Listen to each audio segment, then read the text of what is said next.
سورہ رحمان۔ سورہ رحمان کا تعارف، مقام نزول۔ سورہ رحمان مکہ مکرمہ میں نازل ہوئی ہے۔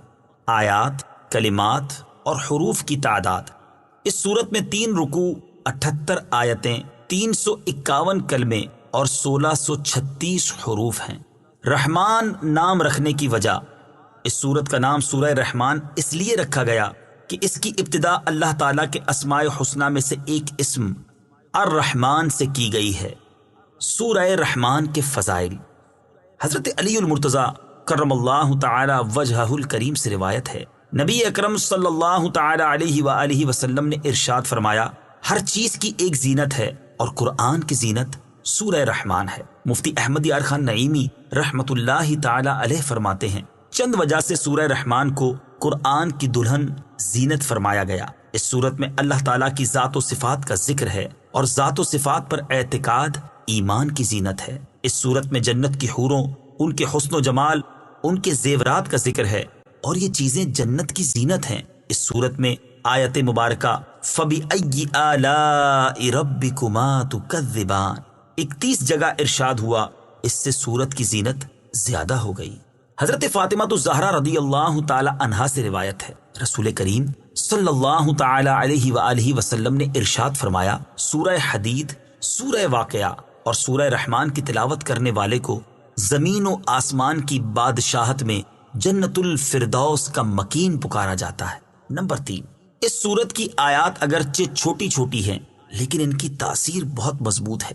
مروی ہے کہ حضرت قیس بن عاصم من قری رضی اللہ تعالی عنہ نے اسلام قبول کرنے سے پہلے سید المرسلین صلی اللہ تعالی علیہ وآلہ وسلم سے عرض کی، جو کچھ آپ پر نازل کیا گیا ہے میرے سامنے اس کی تلاوت کیجیے۔ آپ صلی اللہ تعالی علیہ وآلہ وسلم نے اس کے سامنے سورہ رحمان پڑھی تو اس نے عرض کی، اسے دوبارہ پڑھیے، حتیٰ کہ نبی اکرم صلی اللہ تعالی علیہ وآلہ وسلم نے اس کے کہنے پر 3 مرتبہ سورہ رحمان کو پڑھا۔ سورہ رحمان سن کر اس نے عرض کی، خدا کی قسم یہ سورت بہت ہی خوبصورت ہے، اس میں بہت حلاوت ہے، اس کا نیچے والا حصہ سرسبز ہے اور اوپر والا حصہ پھلدار ہے، اور یہ کسی انسان کا کلام ہی نہیں، اور میں گواہی دیتا ہوں کہ اللہ تعالیٰ کے سوا اور کوئی معبود نہیں، اور بے شک آپ اللہ تعالیٰ کے رسول ہیں۔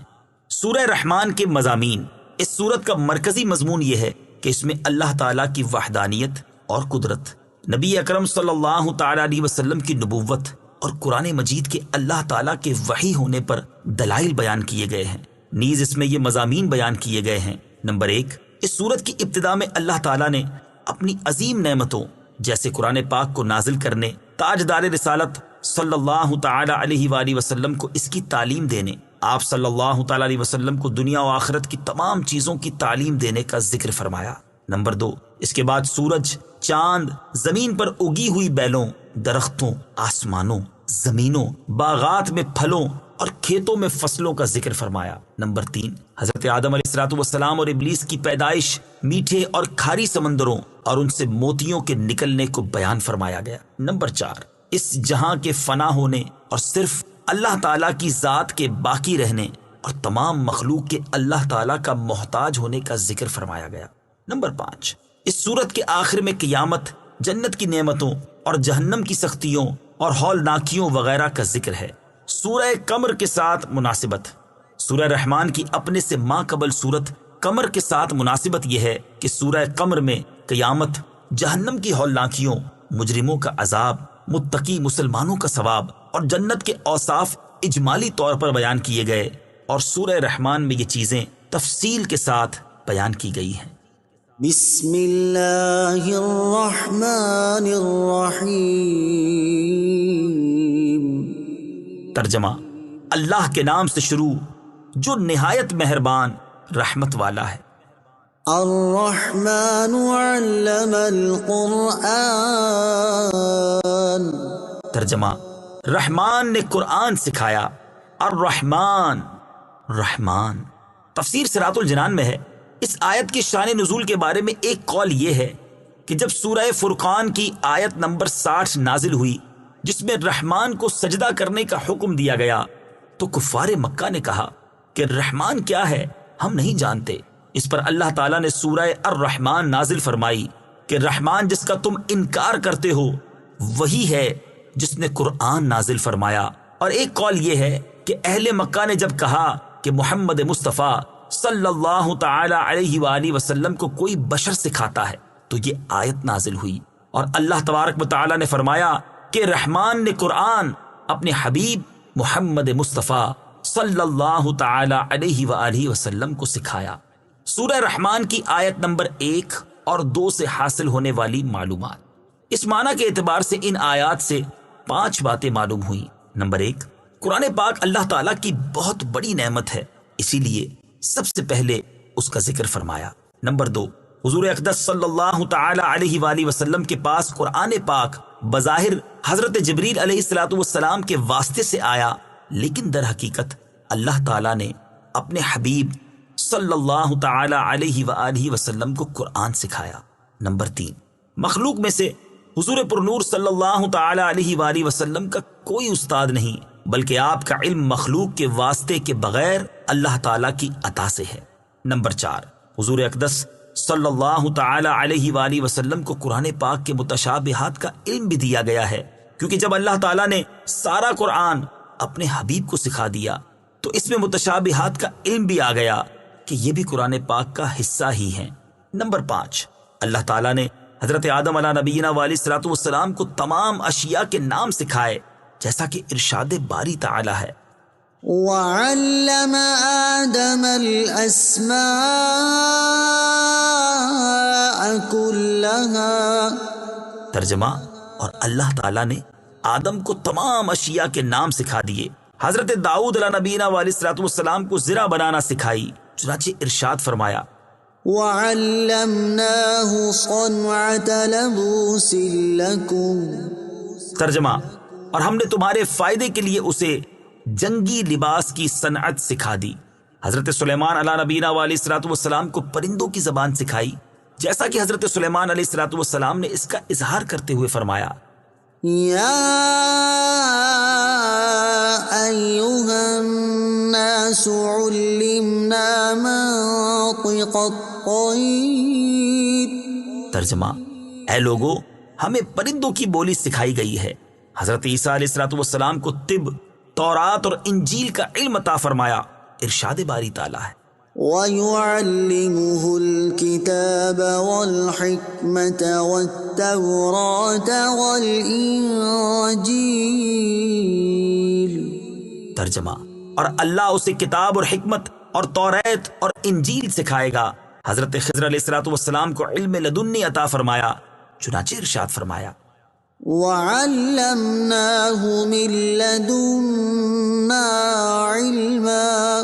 ترجمہ، اور اسے اپنا علم لدنی عطا فرمایا، اور اپنے حبیب صلی اللہ تعالی علیہ وآلہ وسلم کو جو کچھ سکھایا اس کے بارے میں ارشاد فرمایا کہ الرحمن علم القرآن۔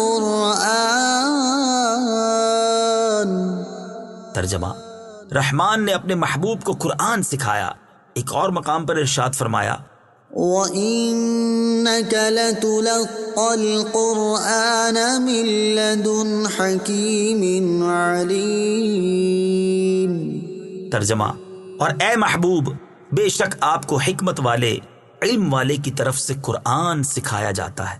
اور ایک جگہ واضح طور پر فرما دیا کہ وَعَلَّمَكَ مَا لَمْ تَكُن تَعْلَمُ۔ ترجمہ، اور آپ کو وہ سب کچھ سکھا دیا جو آپ نہ جانتے تھے۔ اس سے معلوم ہوا کہ سید المرسلین صلی اللہ تعالی علیہ وآلہ وسلم کا علم تمام انبیاء کرام بلکہ تمام مخلوق سے زیادہ ہے۔ خلق الانسان علمہ البیان۔ ترجمہ، انسان کو پیدا کیا، اسے بیان سکھایا۔ خلق الانسان، انسان کو پیدا کیا۔ تفسیر صراط الجنان میں ہے، اس آیت اور اس کے بعد والی آیت میں انسان اور بیان کے مصداق کے بارے میں مفسرین کے مختلف قول ہیں۔ ایک قول یہ ہے کہ یہاں انسان سے مراد دو عالم کے سردار محمد مصطفیٰ صلی اللہ تعالی علیہ وآلہ وسلم ہیں، اور بیان سے ما کان و ما یکون، یعنی جو کچھ ہو چکا اور جو کچھ آئندہ ہوگا کا بیان مراد ہے، کیونکہ نبی کریم صلی اللہ تعالی علیہ وآلہ وسلم اولین و آخرین اور قیامت کے دن کی خبریں دیتے تھے۔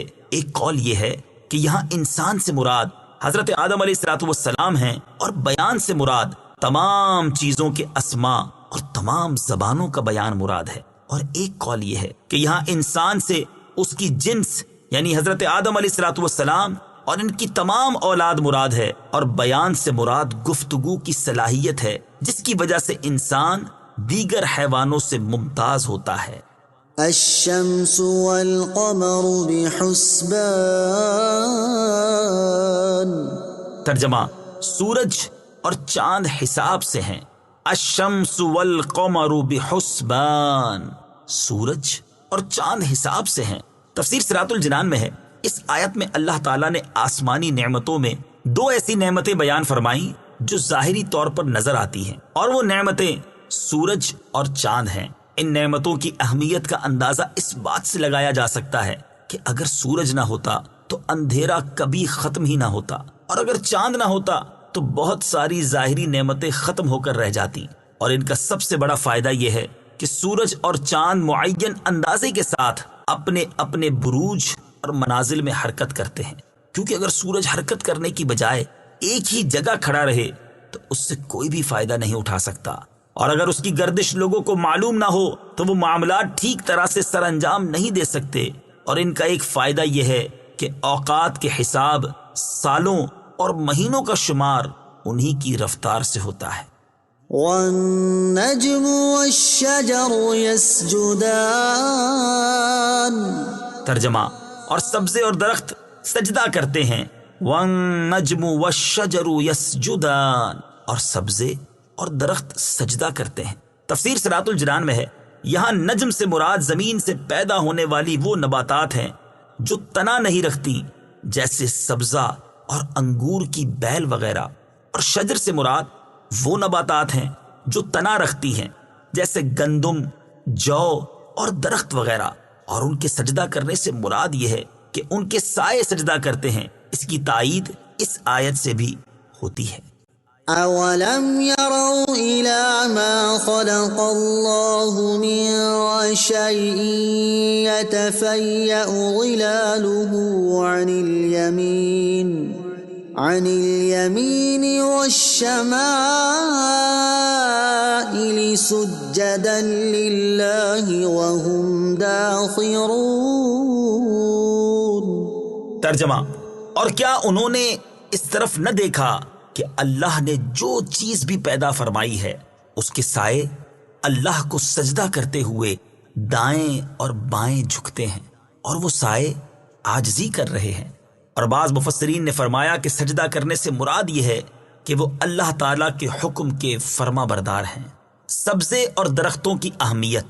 یاد رہے کہ سبزے اور درخت زمین پر اللہ تعالیٰ کی بہت بڑی نعمتیں ہیں، اور ان نعمتوں کی اہمیت کا کچھ اندازہ یوں لگا سکتے ہیں کہ اگر یہ نہ ہو تو انسان رزق کے وافر حصے سے محروم ہو جائے گا، اور جانوروں کا گوشت کھانے کو ترس جائے گا، کیونکہ جانوروں کی نشو و نما انہی سے ہوتی ہے۔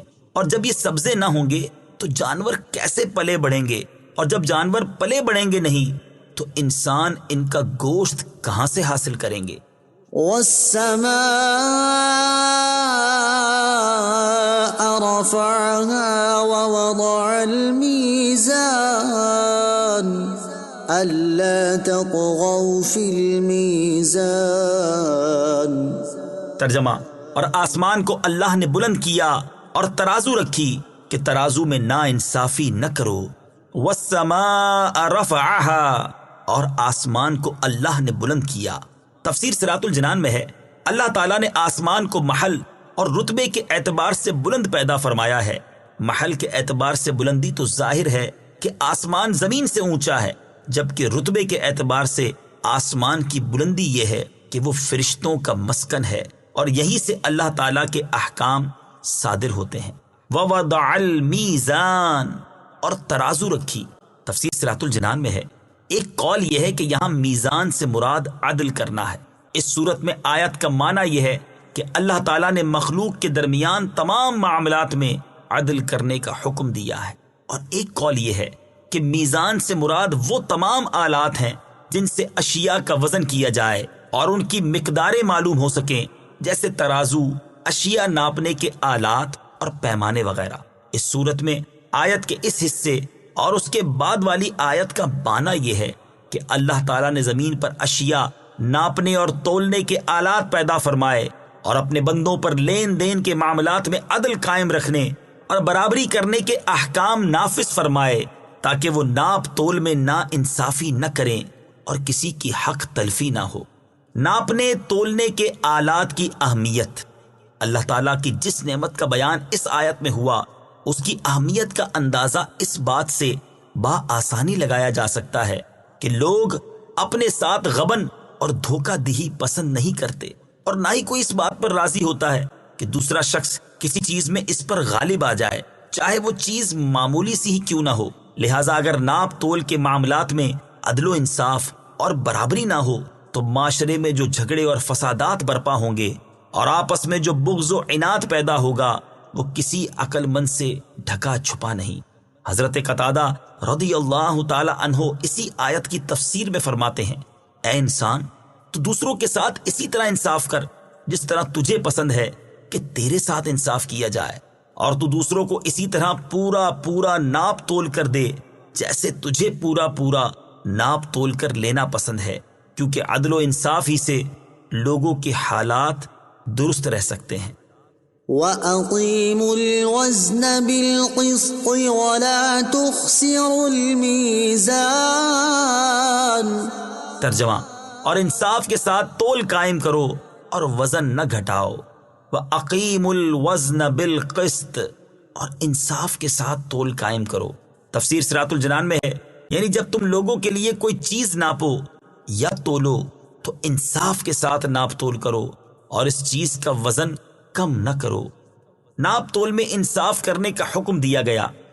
ناپ تول میں انصاف کرنے کا حکم دیتے ہوئے ایک اور مقام پر اللہ تعالیٰ ارشاد فرماتا ہے، وَأَوْفُوا الْكَيْلَ إِذَا كِلْتُمْ وَزِنُوا بِالْقِسْطَاسِ الْمُسْتَقِيمِ ذَلِكَ خَيْرٌ وَأَحْسَنُ تَأْوِيلًا۔ ترجمہ، اور جب ماپ کرو تو پورا ماپ کرو اور بالکل صحیح ترازو سے وزن کرو، یہ بہتر ہے اور انجام کے اعتبار سے اچھا ہے۔ اور ارشاد فرماتا ہے، أَوْفُوا الْكَيْلَ وَلَا تَكُونُوا مِنَ الْمُخْسِرِينَ وَزِنُوا بِالْقِسْطَاسِ الْمُسْتَقِيمِ وَلَا تَبْخَسُوا النَّاسَ أَشْيَاءَهُمْ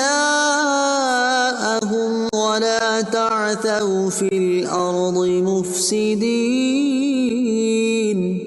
ترجمہ، اے لوگو، ناپ پورا کرو اور ناپ تول کو گھٹانے والوں میں سے نہ ہو جاؤ، اور بالکل درست ترازو سے تولو، اور لوگوں کو ان کی چیزیں کم کر کے نہ دو، اور زمین میں فساد پھیلاتے نہ پھرو۔ اور کم ناپنے تولنے والوں کے بارے میں ارشاد فرماتا ہے، وَيْلٌ لِّلْمُطَفِّفِينَ الَّذِينَ إِذَا اكْتَالُوا عَلَى النَّاسِ يَسْتَوْفُونَ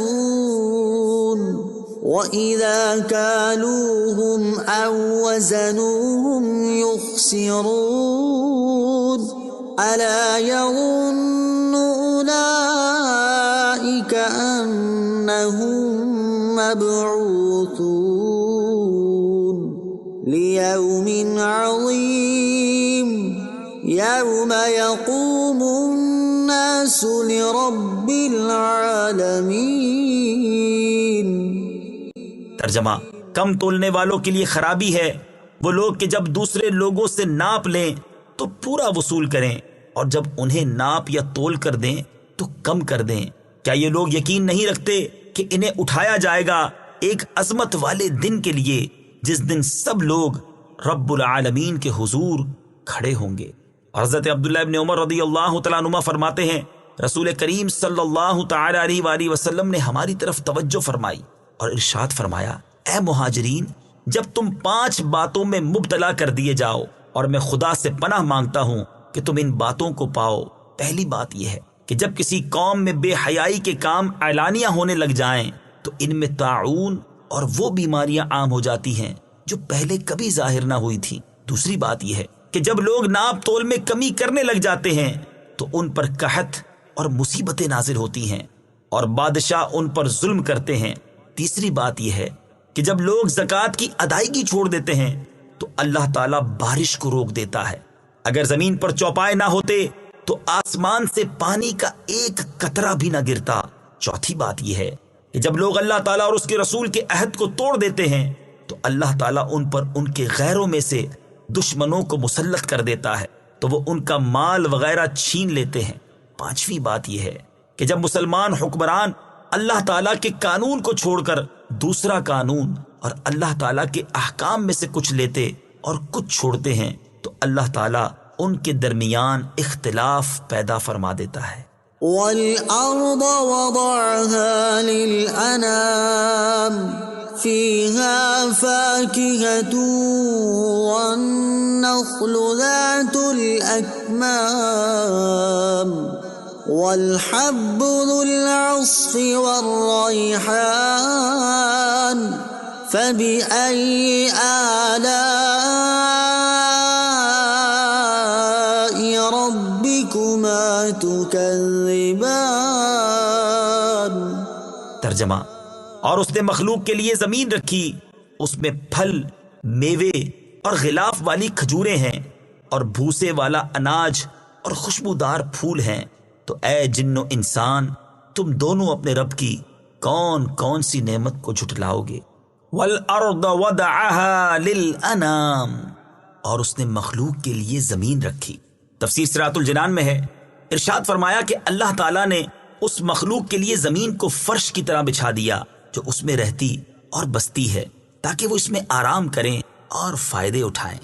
فیہا فاکہہ، اس میں پھل میوے ہیں۔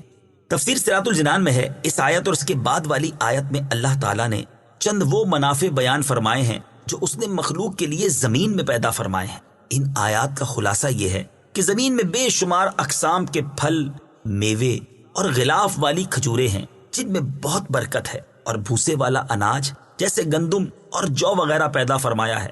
بھوسے کا فائدہ یہ ہے کہ اس میں اناج دیر تک محفوظ رہے گا، اور جب تم اناج استعمال کر لو تو وہ بھوسا تمہارے جانوروں کے چارے میں کام آئے گا۔ اور زمین میں طرح طرح کے خوشبودار پھول پیدا فرمائے تاکہ ان کی خوشبو سونگھ کر تمہیں فرحت حاصل ہو، اور وہ پھول تمہاری زیب و زینت میں کام آئیں۔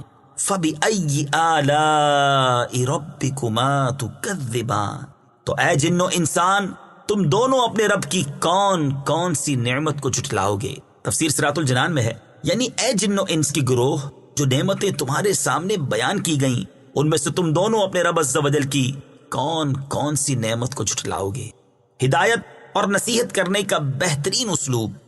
اس سورہ مبارکہ میں یہ آیت 31 بار آئی ہے، اور اس صورت میں بار بار نعمتوں کا ذکر فرما کر یہ ارشاد فرمایا گیا ہے کہ تم اپنے رب عز و جل کی کون کون سی نعمت کو جھٹلاؤ گے۔ یہ ہدایت اور نصیحت کرنے کا بہترین اسلوب ہے، اور اس اسلوب کو اختیار کرنے کا مقصد یہ ہے کہ سننے والے کے نفس کو تنبیہ ہو اور اسے اپنے جرم اور کوتاہی کا حال معلوم ہو جائے کہ اس نے کس قدر نعمتوں کو جھٹلایا ہے، اور اسے اپنے کرتوتوں پر شرم آئے، اور اس طرح وہ نعمتوں کا شکر ادا کرنے اور فرما برداری کرنے کی طرف مائل ہو، اور یہ سمجھ لے کہ اللہ تعالیٰ کی اس پر بے شمار نعمتیں ہیں۔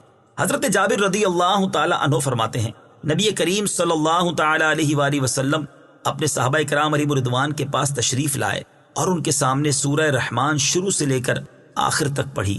صحابہ کرام علیہم رضوان یہ سورت سن کر خاموش رہے تو آپ صلی اللہ تعالیٰ علیہ وآلہ وسلم نے ارشاد فرمایا، میں نے یہ سورت جنات کو سنائی تو انہوں نے تم سے اچھا جواب دیا۔ جب میں یہ آیت فَبِأَيِّ آلَاءِ رَبِّكُمَا تُكَذِّبَانِ پڑھتا تو وہ کہتے، اے ہمارے رب عز و جل، ہم تیری کسی نعمت کو بھی نہیں جھٹلاتے، اور تمام تعریفیں تیرے ہی لیے ہیں۔ خلق الانسان من صلصال كالفخار۔ ترجمہ: اس نے انسان کو ٹھیکری کی طرح بجنے والی سوکھی مٹی سے پیدا کیا۔ خلق الانسان من صلصال كالفخار، اس نے انسان کو ٹھیکری کی طرح بجنے والی سوکھی مٹی سے پیدا کیا۔ تفسیر صراط الجنان میں ہے، یہاں انسان سے مراد حضرت آدم علیہ نبینا علیہ الصلوۃ والسلام ہیں، اور اس آیت میں اللہ تعالیٰ نے آپ علیہ الصلوۃ والسلام کی پیدائش کی کیفیت کا ایک انداز بیان فرمایا ہے۔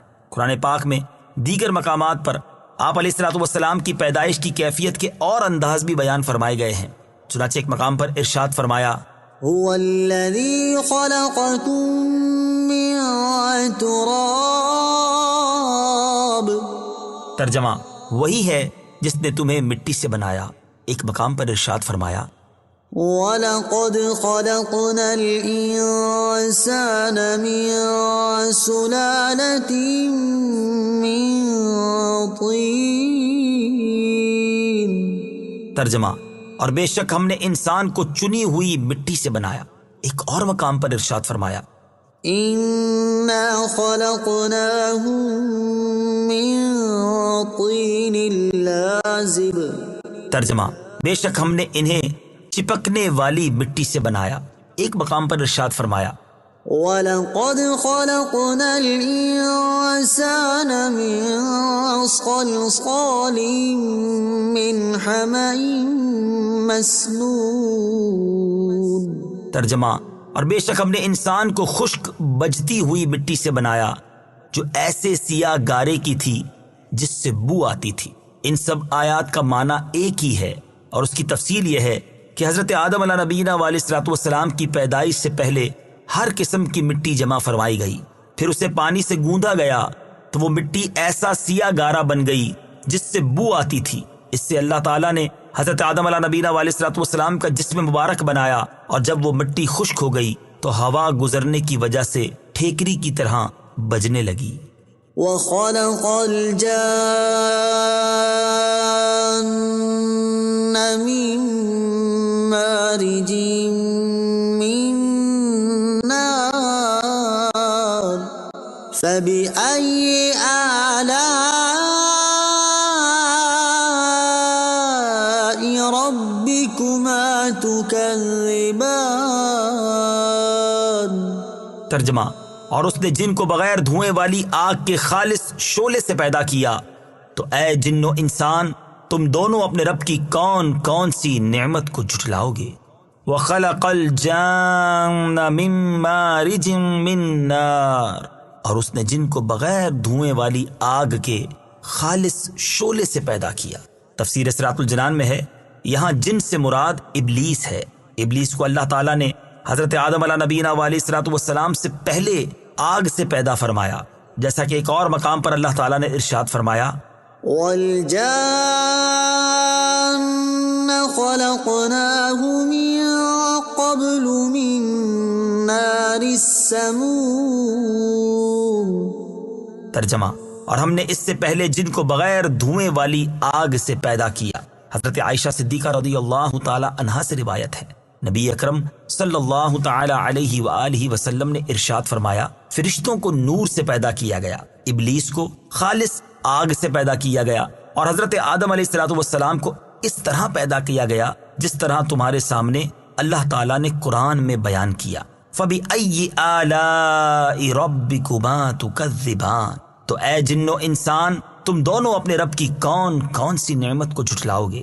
تفسیر صراط الجنان میں ہے، یعنی اے جن و انسان کے گروہ، تمہاری تخلیق کی مختلف حیتوں میں اللہ تعالیٰ نے تم پر جو نعمتیں فرمائیں، حتیٰ کہ تمہیں مرکبات میں سے افضل اور کائنات کا خلاصہ بنا دیا، ان میں سے تم دونوں اپنے رب عز و جل کی کون کون سی نعمت کو جھٹلاؤ گے۔ رب المشرقين ورب المغربين فبأي آلاء ربكما تكذبان۔ ترجمہ وہ دونوں مشرقوں کا رب ہے اور دونوں مغربوں کا رب ہے، تو تم دونوں اپنے رب کی کون کون سی نعمت کو جھٹلاؤ گے۔ رب المشرقین، وہ دونوں مشرقوں کا رب ہے۔ تفسیر صراط الجنان میں ہے، اس آیت میں دونوں مشرق اور دونوں مغرب سے گرمیوں اور سردیوں کے موسم میں سورج طلوع اور غروب ہونے کے دونوں مقام مراد ہیں۔ فَبِأَيِّ آلَاءِ رَبِّكُمَا تُكَذِّبَانِ، تو تم دونوں اپنے رب کی کون سی نعمت جھٹلاؤ گے۔ تفسیر صراط الجنان میں ہے، یعنی سردی اور گرمی کے دونوں مشرقوں اور مغربوں میں جو بے شمار فوائد ہیں، جیسے ہوا کا معتدل ہونا، مختلف موسموں جیسے سردی، گرمی، بہار اور خزاں کا آنا اور ہر موسم کی مناسبت سے مختلف چیزوں کا پیدا ہونا وغیرہ، تو ان میں سے تم دونوں اپنے رب عز و جل کی کون سی نعمت جھٹلاؤ گے؟ مرج البحرين يلتقيان بينهما برزخ لا يبغيان فبأي آلاء ربكما تكذبان يخرج منهما اللؤلؤ والمرجان فبأي آلاء ربكما تكذبان۔ ترجمہ: اس نے دو سمندر بہائے کہ دونوں ملے ہوئے لگتے ہیں، ان کے درمیان ایک آڑ ہے کہ وہ ایک دوسرے کی طرف بڑھ نہیں سکتے، تو تم دونوں اپنے رب کی کون کون سی نعمت کو جھٹلاؤ گے؟ ان سمندروں سے موتی اور مونگا نکلتا ہے، تو تم دونوں اپنے رب کی کون کون سی نعمت کو جھٹلاؤ گے؟ مرج البحرین، اس نے دو سمندر بہائے۔ تفسیر صراط الجنان میں ہے، اس آیت اور اس کے بعد والی آیت کا خلاصہ یہ ہے کہ اللہ تعالیٰ نے میٹھے اور خاری دو ایسے سمندر بہائے کہ دیکھنے میں ان کی سطح آپس میں ملی ہوئی لگتی ہے، کیونکہ ان کے درمیان فاصلہ کرنے کے لیے ظاہری طور پر کوئی چیز حائل نہیں، لیکن اللہ تعالیٰ کی قدرت سے ان کے درمیان ایک آڑ ہے جس کی وجہ سے وہ ایک دوسرے کی طرف بڑھ نہیں سکتے، بلکہ ہر ایک اپنی حد پر رہتا ہے اور دونوں میں سے کسی کا ذائقہ بھی تبدیل نہیں ہوتا۔ حالانکہ پانی کی خاصیت یہ ہے کہ وہ دوسرے پانی میں فوراً مل جاتا ہے اور اس کا ذائقہ بھی تبدیل کر دیتا ہے۔ میٹھے اور خاری سمندروں کا ذکر، ان سمندروں کا ذکر کرتے ہوئے ایک اور مقام پر اللہ تعالیٰ نے ارشاد فرمایا، وَهُوَ الَّذِي مَرَجَ الْبَحْرَيْنِ هَذَا عَذْبٌ فُرَاتٌ وَهَذَا مِلْحٌ أُجَاجٌ وَجَعَلَ بَيْنَهُمَا بَرْزَخًا وَحِجْرًا مَحْجُورًا۔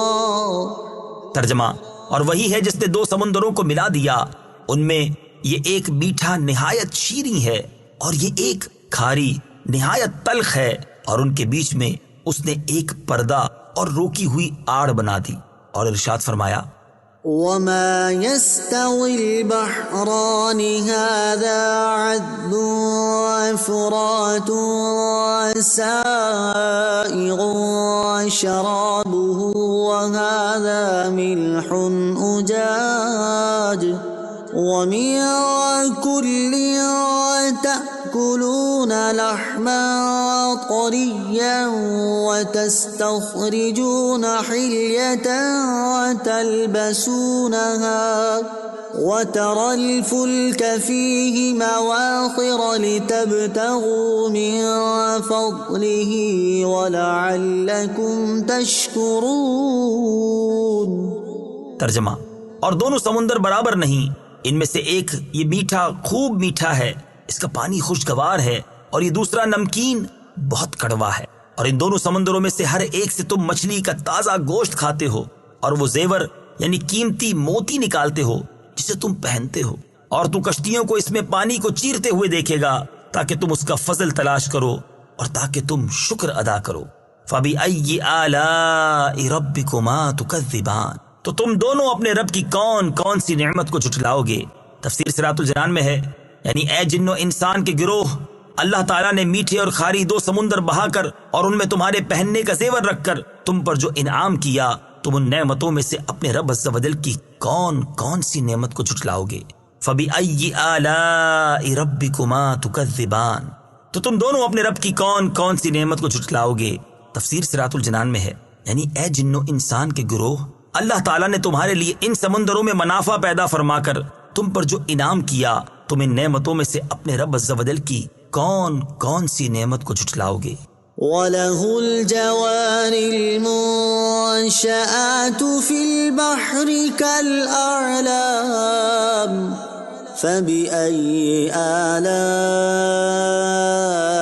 رَبِّكُمَا تُكَذِّبَانِ۔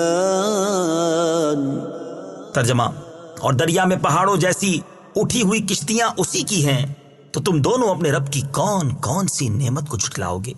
وَلَهُ الْجَوَارِ الْمُنشَآتُ فِي الْبَحْرِ كَالْأَعْلَامِ، اور دریا میں پہاڑوں جیسی اٹھی ہوئی کشتیاں اسی کی ہیں۔ تفسیر صراط الجنان میں ہے یعنی جن چیزوں سے وہ کشتیاں بنائی گئیں وہ بھی اللہ تعالیٰ نے پیدا کی، اور ان کو ترکیب دینے اور کشتی بنانے اور کاریگری کرنے کی عقل بھی اللہ تعالیٰ نے پیدا کی، اور دریاؤں میں ان کشتیوں کا چلنا اور تیرنا یہ سب اللہ تعالیٰ کی قدرت سے ہے۔ فَبِأَيِّ آلَاءِ رَبِّكُمَا تُكَذِّبَانِ، تو تم دونوں اپنے رب کی کون کون سی نعمت کو جھٹلاؤ گے۔ تفسیر صراط الجنان میں ہے یعنی اے جن اور انسان کے گروہ، اللہ تعالیٰ نے تمہارے فائدے کے لیے سمندر میں پہاڑوں کی مانند بڑی بڑی کشتیاں جاری فرما کر تم پر جو انعام فرمایا، تو ان نعمتوں میں سے اپنے رب عز و جل کی کون کون سی نعمت کو جھٹلاؤ گے؟ كل من عليها فان ويبقى وجه ربك ذو الجلال والإكرام فبأي آلاء ربكما تكذبان۔ ترجمہ: زمین پر جتنی مخلوق ہے سب فنا ہونے والی ہے، اور تمہارے رب کی عظمت اور بزرگی والی ذات باقی رہے گی، تو تم دونوں اپنے رب کی کون کون سی نعمت کو جھٹلاؤ گے؟ کل من علیہا فان، زمین پر جتنی مخلوق ہے سب فنا ہونے والی ہے۔ تفسیر صراط الجنان میں ہے یعنی زمین پر جتنے جاندار ہیں سب ہلاک ہونے والے ہیں، کیونکہ دنیا میں انسان اور دیگر جانداروں کا وجود عارضی ہے، لہٰذا وہ باقی نہیں رہے گا، اور جو چیز باقی نہ رہے وہ فانی ہوتی ہے۔ ہر جاندار کو ایک دن دنیا سے رخصت ضرور ہونا ہے۔ تفسیر روح البیان میں ہے کہ جب یہ آیت نازل ہوئی تو فرشتوں نے کہا کہ انسان ہلاک ہو گئے، اور جب یہ آیت کل نفس ذائقۃ الموت نازل ہوئی تو فرشتوں کو اپنی موت کا بھی یقین ہو گیا۔ وَيَبْقَى وَجْهُ رَبِّكَ ذُو الْجَلَالِ وَالْإِكْرَامِ، اور تمہارے رب کی عظمت اور بزرگی والی ذات باقی رہے گی۔ تفسیر صراط الجنان میں ہے یعنی اے حبیب صلی اللہ تعالی علیہ وآلہ وسلم، زمین پر موجود تمام مخلوق فنا ہو جائے گی، اور صرف تمہارے رب عز و جل کی ذات باقی رہے گی جو عظمت و کبریائی والی ہے، اور وہ اپنی عظمت و جلالت کے باوجود اپنے انبیاء، اولیاء اور اہل ایمان پر لطف و کرم فرمائے گا، اور مخلوق کے فنا ہونے کے بعد انہیں دوبارہ زندہ کرے گا اور انہیں ابدی زندگی عطا فرمائے گا۔ سورہ رحمان کی آیت نمبر 27 کے آخری الفاظ ذو الجلال والاکرام کی برکت، اس آیت کے آخری الفاظ کو اپنی دعا میں شامل کرنے کی برکت سے دعا قبول ہو جاتی ہے۔ چنانچہ حضرت انس رضی اللہ تعالی عنہ سے روایت ہے، تاجدار رسالت صلی اللہ تعالی علیہ وآلہ وسلم نے ارشاد فرمایا، اس دعا یا ذا الجلال والاکرام کو لازم پکڑ لو اور اس کی کثرت کیا کرو۔ اور حضرت معاذ بن جبل رضی اللہ تعالی عنہ فرماتے ہیں، نبی کریم علیہ الصلوۃ والسلام ایک ایسے شخص کے پاس سے گزرے جو یا ذا الجلال والاکرام کہہ رہا تھا۔ آپ علیہ الصلوۃ والسلام نے اس سے ارشاد فرمایا، بے شک تیری دعا قبول کر لی جائے گی، تو دعا مانگ۔ فَبِأَيِّ آلَاءِ رَبِّكُمَا تُكَذِّبَانِ، تو تم دونوں اپنے رب کی کون کون سی نعمت کو جھٹلاؤ گے؟ تفسیر صراط الجنان میں ہے یعنی جو نعمتیں سب کے فنا ہونے پر مرتب ہیں، جیسے دوبارہ زندہ ہونا، دائمی زندگی ملنا اور ہمیشہ باقی رہنے والی نعمتیں عطا ہونا وغیرہ، تم دونوں ان میں سے اپنے رب عز و جل کی کون کون سی نعمت کو جھٹلاؤ گے؟ فنا ہونا بھی ایک اعتبار سے نعمت ہے۔ حضرت عبداللہ بن احمد نصفی رحمۃ اللہ تعالی فرماتے ہیں، فنا ہونا اس اعتبار سے نعمت ہے کہ ایمان والے موت کے بعد ابدی اور سرمدی نعمتوں کو پائیں گے، جیسا کہ حضرت ابو قتادہ بن ربعی انصاری رضی اللہ تعالیٰ عنہ فرماتے ہیں کہ رسول کریم صلی اللہ تعالی علیہ وآلہ وسلم کے پاس سے ایک جنازہ گزرا تو آپ نے فرمایا مستریح و مستراح منہ۔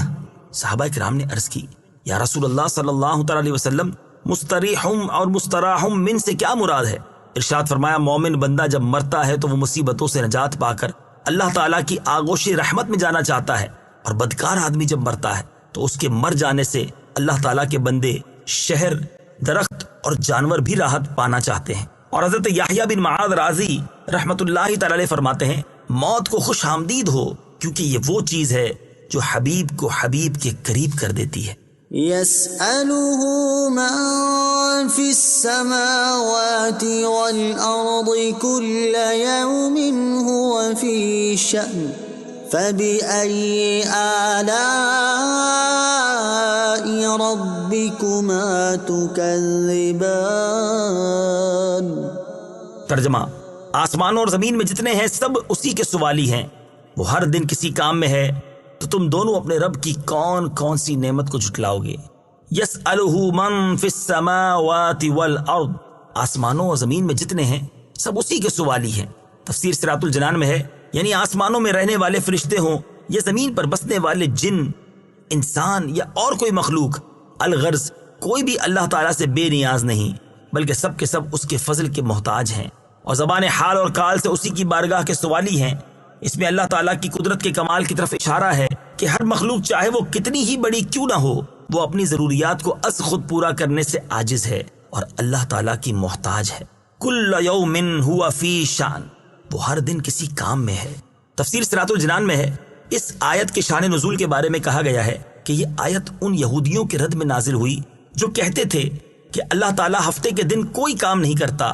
چنانچہ اس آیت میں ان کے قول کا باطل ہونا ظاہر فرمایا گیا۔ اس آیت کا معنی یہ ہے کہ اللہ تعالیٰ ہر وقت اپنی قدرت کے آثار ظاہر فرماتا ہے، کسی کو روزی دیتا ہے، کسی کو مارتا ہے اور کسی کو زندہ کرتا ہے، کسی کو عزت دیتا ہے اور کسی کو ذلت میں مبتلا کر دیتا ہے، کسی کو مالدار کرتا ہے اور کسی کو محتاج، کسی کے گناہ بخشتا ہے اور کسی کی تکلیف دور کرتا ہے۔ یہاں اسی سے متعلق دو احادیث اور ایک حکایت ملاحظہ ہو۔ نمبر 1، حضرت ابو درداء رضی اللہ تعالیٰ عنہ سے روایت ہے، تاجدار رسالت صلی اللہ تعالیٰ علیہ وآلہ وسلم نے اس آیت کل یوم ہوا فی شان کے بارے میں ارشاد فرمایا کہ اللہ تعالیٰ کی شان یہ ہے کہ وہ گناہ بخشتا ہے، مصائب و آلام دور کرتا ہے، کسی قوم کو بلندی عطا فرماتا ہے اور کسی قوم کو پستی سے دوچار کر دیتا ہے۔ نمبر 2، حضرت عبید بن عمیر رضی اللہ تعالیٰ عنہ سے اس آیت کل یوم ہوا فی شان کے بارے میں مروی ہے، اللہ تعالیٰ کی شان یہ ہے کہ وہ پریشان حال کی پریشانی دور کرتا ہے، دعا کرنے والے کی دعا قبول فرماتا ہے، مریض کو شفا دیتا ہے اور مانگنے والے کو عطا کرتا ہے۔ منقول ہے کہ ایک بادشاہ نے اپنے وزیر سے اس آیت کے معنی دریافت کیے تو اس نے 1 دن کی مہلت چاہی اور انتہائی پریشان و غمزدہ ہو کر اپنے مکان پر چلا آیا۔ اس کے ایک حبشی غلام نے وزیر کو پریشان دیکھ کر کہا، اے میرے آقا، آپ کو کیا مصیبت پیش آئی ہے؟ بیان تو کیجیے۔ جب وزیر نے ساری بات اس کے سامنے بیان کر دی تو غلام نے کہا، میں اس کے معنی بادشاہ کو سمجھا دوں گا۔ وزیر نے اس حبشی غلام کو بادشاہ کے سامنے پیش کیا تو غلام نے کہا، اے بادشاہ، اللہ تعالیٰ کی شان یہ ہے کہ وہ رات کو دن میں داخل کرتا ہے اور دن کو رات میں، مردے سے زندہ نکالتا ہے اور زندے سے مردہ، بیمار کو تندرستی دیتا ہے اور تندرست کو بیمار کرتا ہے، مصیبت زدہ کو رہائی دیتا ہے اور بے غموں کو مصیبت میں مبتلا کرتا ہے، عزت والوں کو ذلیل کرتا ہے اور ذلیلوں کو عزت دیتا ہے، مالداروں کو محتاج کرتا ہے اور محتاجوں کو مالدار بناتا ہے۔ بادشاہ کو غلام کا جواب بہت پسند آیا اور اس نے وزیر کو حکم دیا کہ اس غلام کو وزارت کی خلعت پہنا دے۔ غلام نے وزیر سے کہا، اے آقا، یہ بھی اللہ تعالیٰ کی ایک شان ہے۔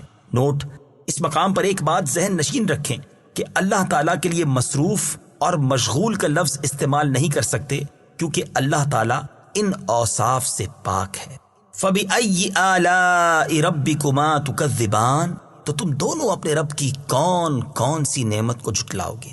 تفسیر صراط الجنان میں ہے، یعنی اے جن و انسان کے گروہ، اللہ تعالیٰ کے جو احسانات بیان ہوئے ان کا مشاہدہ کرنے کے باوجود تم دونوں اپنے رب عز و جل کی کون کون سی نعمت کو جھٹلاؤ گے؟ سنفرغ لكم أيها الثقلان فبأي آلاء ربكما تكذبان۔ ترجمہ: اے جن اور انسانوں کے گروہ، ابھی ہم تمہارے حساب کا قصد فرمائیں گے تو تم دونوں اپنے رب کی کون کون سی نعمت کو جھٹلاؤ گے؟ ایھا الثقلان، اے جن اور انسانوں کے گروہ۔ تفسیر صراط الجنان میں ہے، اس آیت میں اللہ تعالیٰ نے جنوں اور انسانوں کو خوف دلاتے ہوئے ارشاد فرمایا کہ اے جن اور انسانوں کے گروہ، ان قریب ہم تم سے حساب لینے اور تمہیں تمہارے اعمال کی جزا دینے کا قصد فرمائیں گے۔ جنات اور انسانوں کو ثقلان فرمانے کی وجوہات۔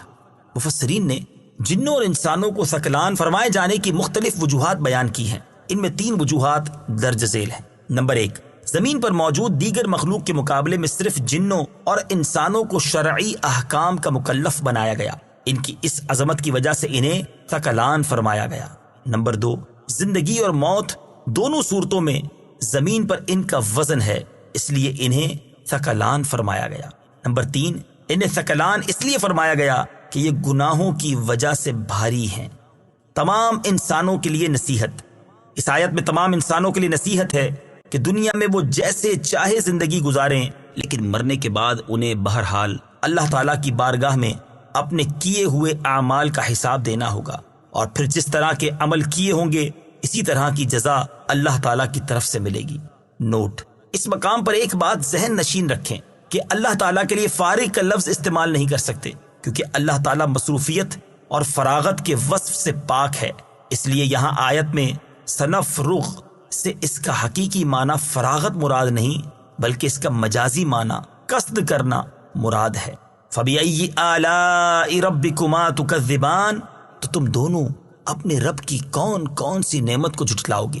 تفسیر صراط الجنان میں ہے، یعنی اے جن اور انسان کے گروہ، اللہ تعالیٰ کا دیگر نعمتیں عطا کرنے کے ساتھ ساتھ قیامت کے دن اعمال کے حساب کے معاملے میں تمہیں تنبیہ کرنا بھی ایک نعمت ہے۔ تو تم دونوں اپنے اقوال اور اعمال کے ذریعے اپنے رب عز و جل کی کون کون سی نعمت کو جھٹلاؤ گے؟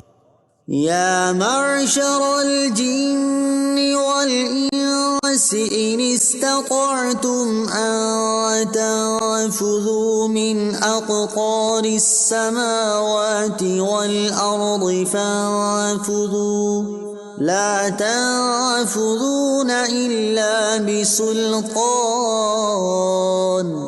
فبأي آلاء ربكما تكذبان۔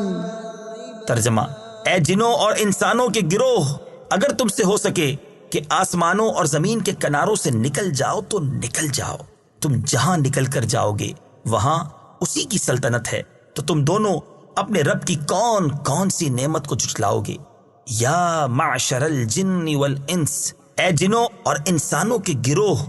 تفسیر صراط الجنان میں ہے، اس آیت میں اللہ تعالیٰ نے جنوں اور انسانوں سے خطاب کرتے ہوئے فرمایا کہ اگر تم میری قضا سے بھاگ سکتے ہو، میری سلطنت اور میرے آسمانوں اور زمین کے کناروں سے نکل سکتے ہو تو ان سے نکل جاؤ اور اپنی جانوں کو میرے عذاب سے بچا لو، لیکن تم اس بات پر قادر ہو ہی نہیں سکتے، کیونکہ تم جہاں بھی جاؤ گے وہیں میری سلطنت ہے۔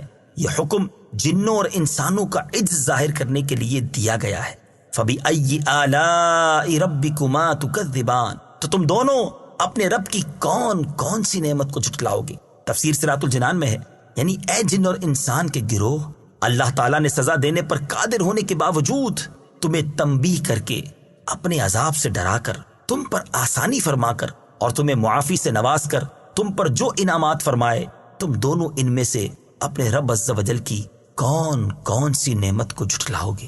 يرسل عليكما شواظ من نار ونحاس فلا تنتصران فبأي آلاء ربكما تكذبان۔ ترجمہ: تم پر بغیر دھوئیں والی آگ کا شعلہ اور بغیر شعلے والا کالا دھواں بھیجا جائے گا تو تم ایک دوسرے کی مدد نہ کر سکو گے، تو تم دونوں اپنے رب کی کون کون سی نعمت کو جھٹلاؤ گے؟ یرسل علیکما شواظ من نار ونحاس، تم پر بغیر دھوئیں والی آگ کا شعلہ اور بغیر شعلے والا کالا دھواں بھیجا جائے گا۔ تفسیر صراط الجنان میں ہے، ارشاد فرمایا کہ اے کافر جن اور انسان، قیامت کے دن جب تم قبروں سے نکلو گے تو تم پر بغیر دھوئیں والی آگ کا شعلہ اور بغیر شعلے والا کالا دھواں بھیجا جائے گا، تو اس وقت تم اس عذاب سے نہ بچ سکو گے اور نہ آپس میں ایک دوسرے کی مدد کر سکو گے، بلکہ یہ آگ کا شعلہ اور دھواں تمہیں محشر کی طرف لے جائیں گے۔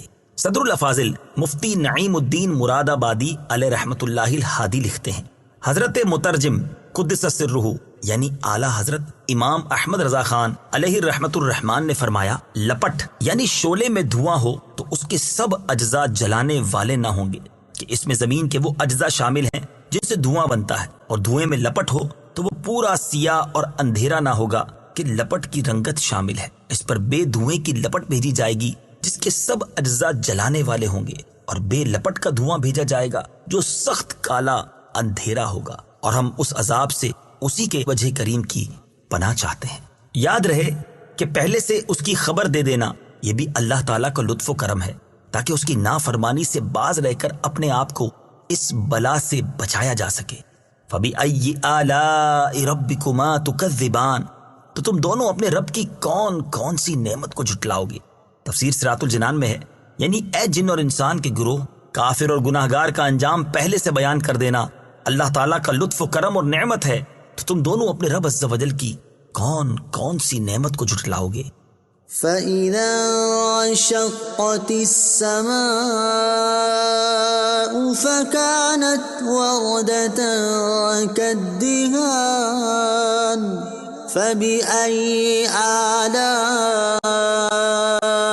رَبِّكُمَا تُكَذِّبَانِ۔ ترجمہ، پھر جب آسمان پھٹ جائے گا تو گلاب کے پھول جیسا سرخ ہو جائے گا، جیسے سرخ چمڑا، تو تم دونوں اپنے رب کی کون کون سی نعمت کو جھٹلاؤ گے؟ فَإِذَا انشَقَّتِ السَّمَاءُ، پھر جب آسمان پھٹ جائے گا۔ تفسیر صراط الجنان میں ہے، ارشاد فرمایا کہ پھر جب قیامت کے دن آسمان اس طرح پھٹ جائے گا کہ جگہ جگہ سے چیرا ہوا ہوگا، اور اس کا رنگ گلاب کے پھول کی طرح اور ایسا سرخ ہوگا جیسے بکرے کی رنگی ہوئی کھال ہوتی ہے، تو یہ ایسا ہولناک منظر ہوگا جسے بول کر بیان نہیں کیا جا سکتا۔ قیامت کے ہولناک مناظر کے بارے میں پڑھ کر رونا امام جلال الدین سیوطی شافعی رحمۃ اللہ تعالی علیہ اپنی مشہور تفسیر در منصور میں نقل کرتے ہیں۔ ایک مرتبہ نبی کریم صلی اللہ تعالی علیہ وسلم ایک نوجوان کے پاس سے گزرے۔ وہ نوجوان یہ آیت فَإِذَا انشَقَّتِ السَّمَاءُ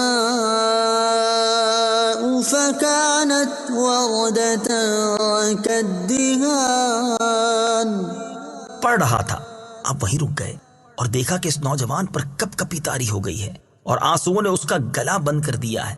وہ روتا رہا اور یہی کہتا رہا، اس دن میری خرابی ہوگی جس دن آسمان پھٹ جائے گا۔ سید المرسلین صلی اللہ تعالی علیہ وآلہ وسلم نے اس نوجوان سے فرمایا، اس ذات کی قسم جس کے قبضہ قدرت میں میری جان ہے، تیرے رونے کی وجہ سے فرشتے بھی روئے ہیں۔ اس سے معلوم ہوا کہ قرآن مجید میں جہاں کہیں قیامت کے ہولناک مناظر بیان کیے گئے ہیں، ان کی تلاوت کرتے وقت خوف زدہ ہونا ہمارے بزرگان دین کا طریقہ ہے۔ لہٰذا ہمیں بھی چاہیے کہ ایسے مقامات کی تلاوت کرتے وقت دل میں خوف پیدا کرنے اور آنسو بہانے کی کوشش کرنی اور اللہ تعالیٰ سے یہ دعا مانگنی چاہیے کہ وہ ہمیں قیامت کی ہولناکیوں اور شدتوں میں امن و سکون نصیب فرمائے، آمین۔ فَبِأَيِّ آلَاءِ رَبِّكُمَا تُكَذِّبَانِ، تو تم دونوں اپنے رب کی کون کون سی نعمت کو جھٹلاؤ گے؟ تفسیر صراط الجنان میں ہے، یعنی جب قیامت کے دن آسمان اللہ تعالیٰ کی ہیبت سے پھٹ جائیں گے اور اللہ تعالیٰ مخلوق کے حساب کا حکم دے گا، تو اس وقت وہی تمہیں قیامت کے دن کی ہولناکیوں سے نجات دے گا۔ تو اے جن و انسان، تم دونوں اس نعمت کا انکار کس طرح کر سکتے ہو؟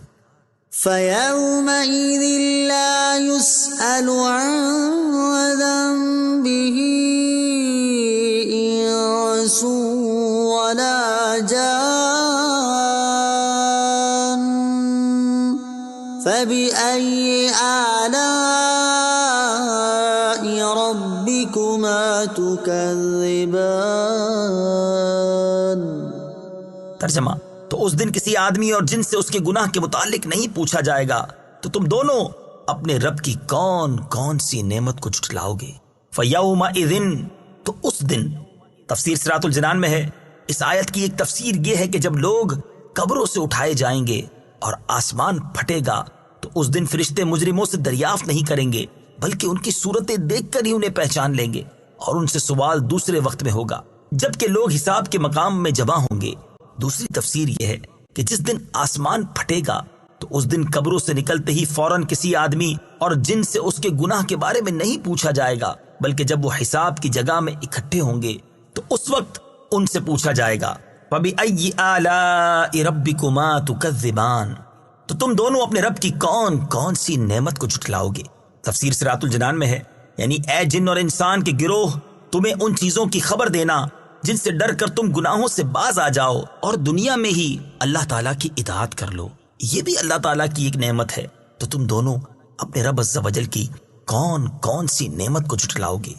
يعرف المجرمون بسيماهم فيؤخذ بالنواصي والأقدام فبأي آلاء ربكما تكذبان۔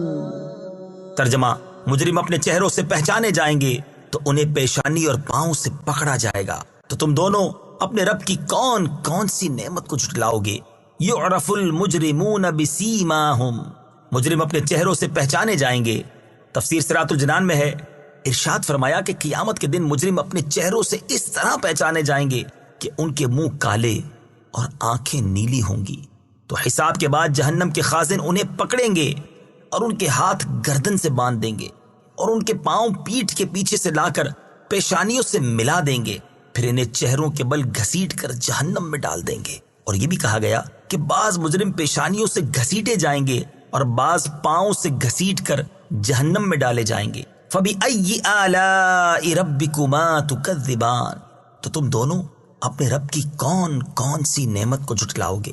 تفسیر صراط الجنان میں ہے، یعنی اے جن اور انسان کے گروہ، فرشتوں کا تم میں سے مجرموں اور اطاعت گزاروں کو ان کی علامات سے پہچان لینا اور صرف مجرموں کو ذلت اور توہین سے دوچار کرنا اور اطاعت گزاروں کو محفوظ رکھنا اللہ تعالیٰ کی نعمت ہے۔ تو تم دونوں اپنے رب عز و جل کی کون کون سی نعمت کو جھٹلاؤ گے؟ هذه جهنم التي يكذب بها المجرمون يطوفون بينها وبين حميم آن فبأي آلاء ربكما تكذبان۔ ترجمہ، یہ وہ جہنم ہے جسے مجرم جھٹلاتے تھے۔ جہنمی جہنم اور انتہائی کھولتے ہوئے پانی میں چکر لگائیں گے۔ تو تم دونوں اپنے رب کی کون کون سی نعمت کو جھٹلاؤ گے؟ ہذہ جہنم، یہ وہ جہنم ہے۔ تفسیر صراط الجنان میں ہے، اس آیت کی ایک تفسیر یہ ہے کہ وہ جہنم جسے مجرم جھٹلاتے تھے وہ ان سے دور نہیں بلکہ ان کے قریب ہے۔ دوسری تفسیر یہ ہے کہ جب کفار جہنم کے قریب ہوں گے تو اس وقت جہنم کے خازن ان سے کہیں گے کہ یہ وہ جہنم ہے جسے تم دنیا میں جھٹلاتے تھے۔ یطوفون، جہنمی چکر لگائیں گے۔ تفسیر صراط الجنان میں ہے، اس آیت میں جہنمیوں کا حال بیان کرتے ہوئے اللہ تعالیٰ نے ارشاد فرمایا کہ جہنمی جہنم اور اس کے انتہائی کھولتے ہوئے پانی میں چکر لگائیں گے۔ اس کی ایک صورت یہ ہوگی کہ جب وہ جہنم کی آگ سے جل بھن کر فریاد کریں گے تو انہیں اس جگہ لے جایا جائے گا جہاں کھولتے ہوئے پانی کا چشمہ ہے، وہاں انہیں جلتا اور کھولتا ہوا پانی پلایا جائے گا، اور جب اس عذاب پر فریاد کریں گے تو انہیں اس جگہ لے جایا جائے گا جہاں آگ کا عذاب ہے۔ دوسری صورت یہ ہوگی کہ جہنمیوں پر بھوک کا عذاب مسلط کیا جائے گا۔ جب وہ کھانے کے لیے چیخیں گے تو انہیں تھوہڑ کھلایا جائے گا اور وہ ان کے حلق میں چبھ جائے گا۔ تب پانی کے لیے شور مچائیں گے تو پھر انہیں وہاں لے جایا جائے گا جہاں کھولتے پانی کا چشمہ ہے۔ جب وہ پانی اپنے چہرے کے قریب کریں گے تو ان کے چہرے کا گوشت گل کر اس میں گر پڑے گا، پھر اسے پیئیں گے تو وہ ان کے پیٹوں میں جوش مارے گا اور ان میں موجود ہر چیز نکال دے گا۔ پھر ان پر بھوک مسلط کی جائے گی اور وہ اسی طرح جہنم کے ایک طبقے سے دوسرے طبقے میں چکر لگائیں گے۔ فَبِأَيِّ آلَاءِ رَبِّكُمَا تُكَذِّبَانِ، تو تم دونوں اپنے رب کی کون کون سی نعمت کو جھٹلاؤ گے؟ تفسیر صراط الجنان میں ہے، یعنی اے جن اور انسان کے گروہ، اللہ تعالیٰ کا اپنی نافرمانی کے سنجام سے دنیا میں ہی آگاہ فرما دینا بھی اس کی نعمت ہے۔ تو تم دونوں اپنے رب عز و جل کی کون کون سی نعمت کو جھٹلاؤ گے؟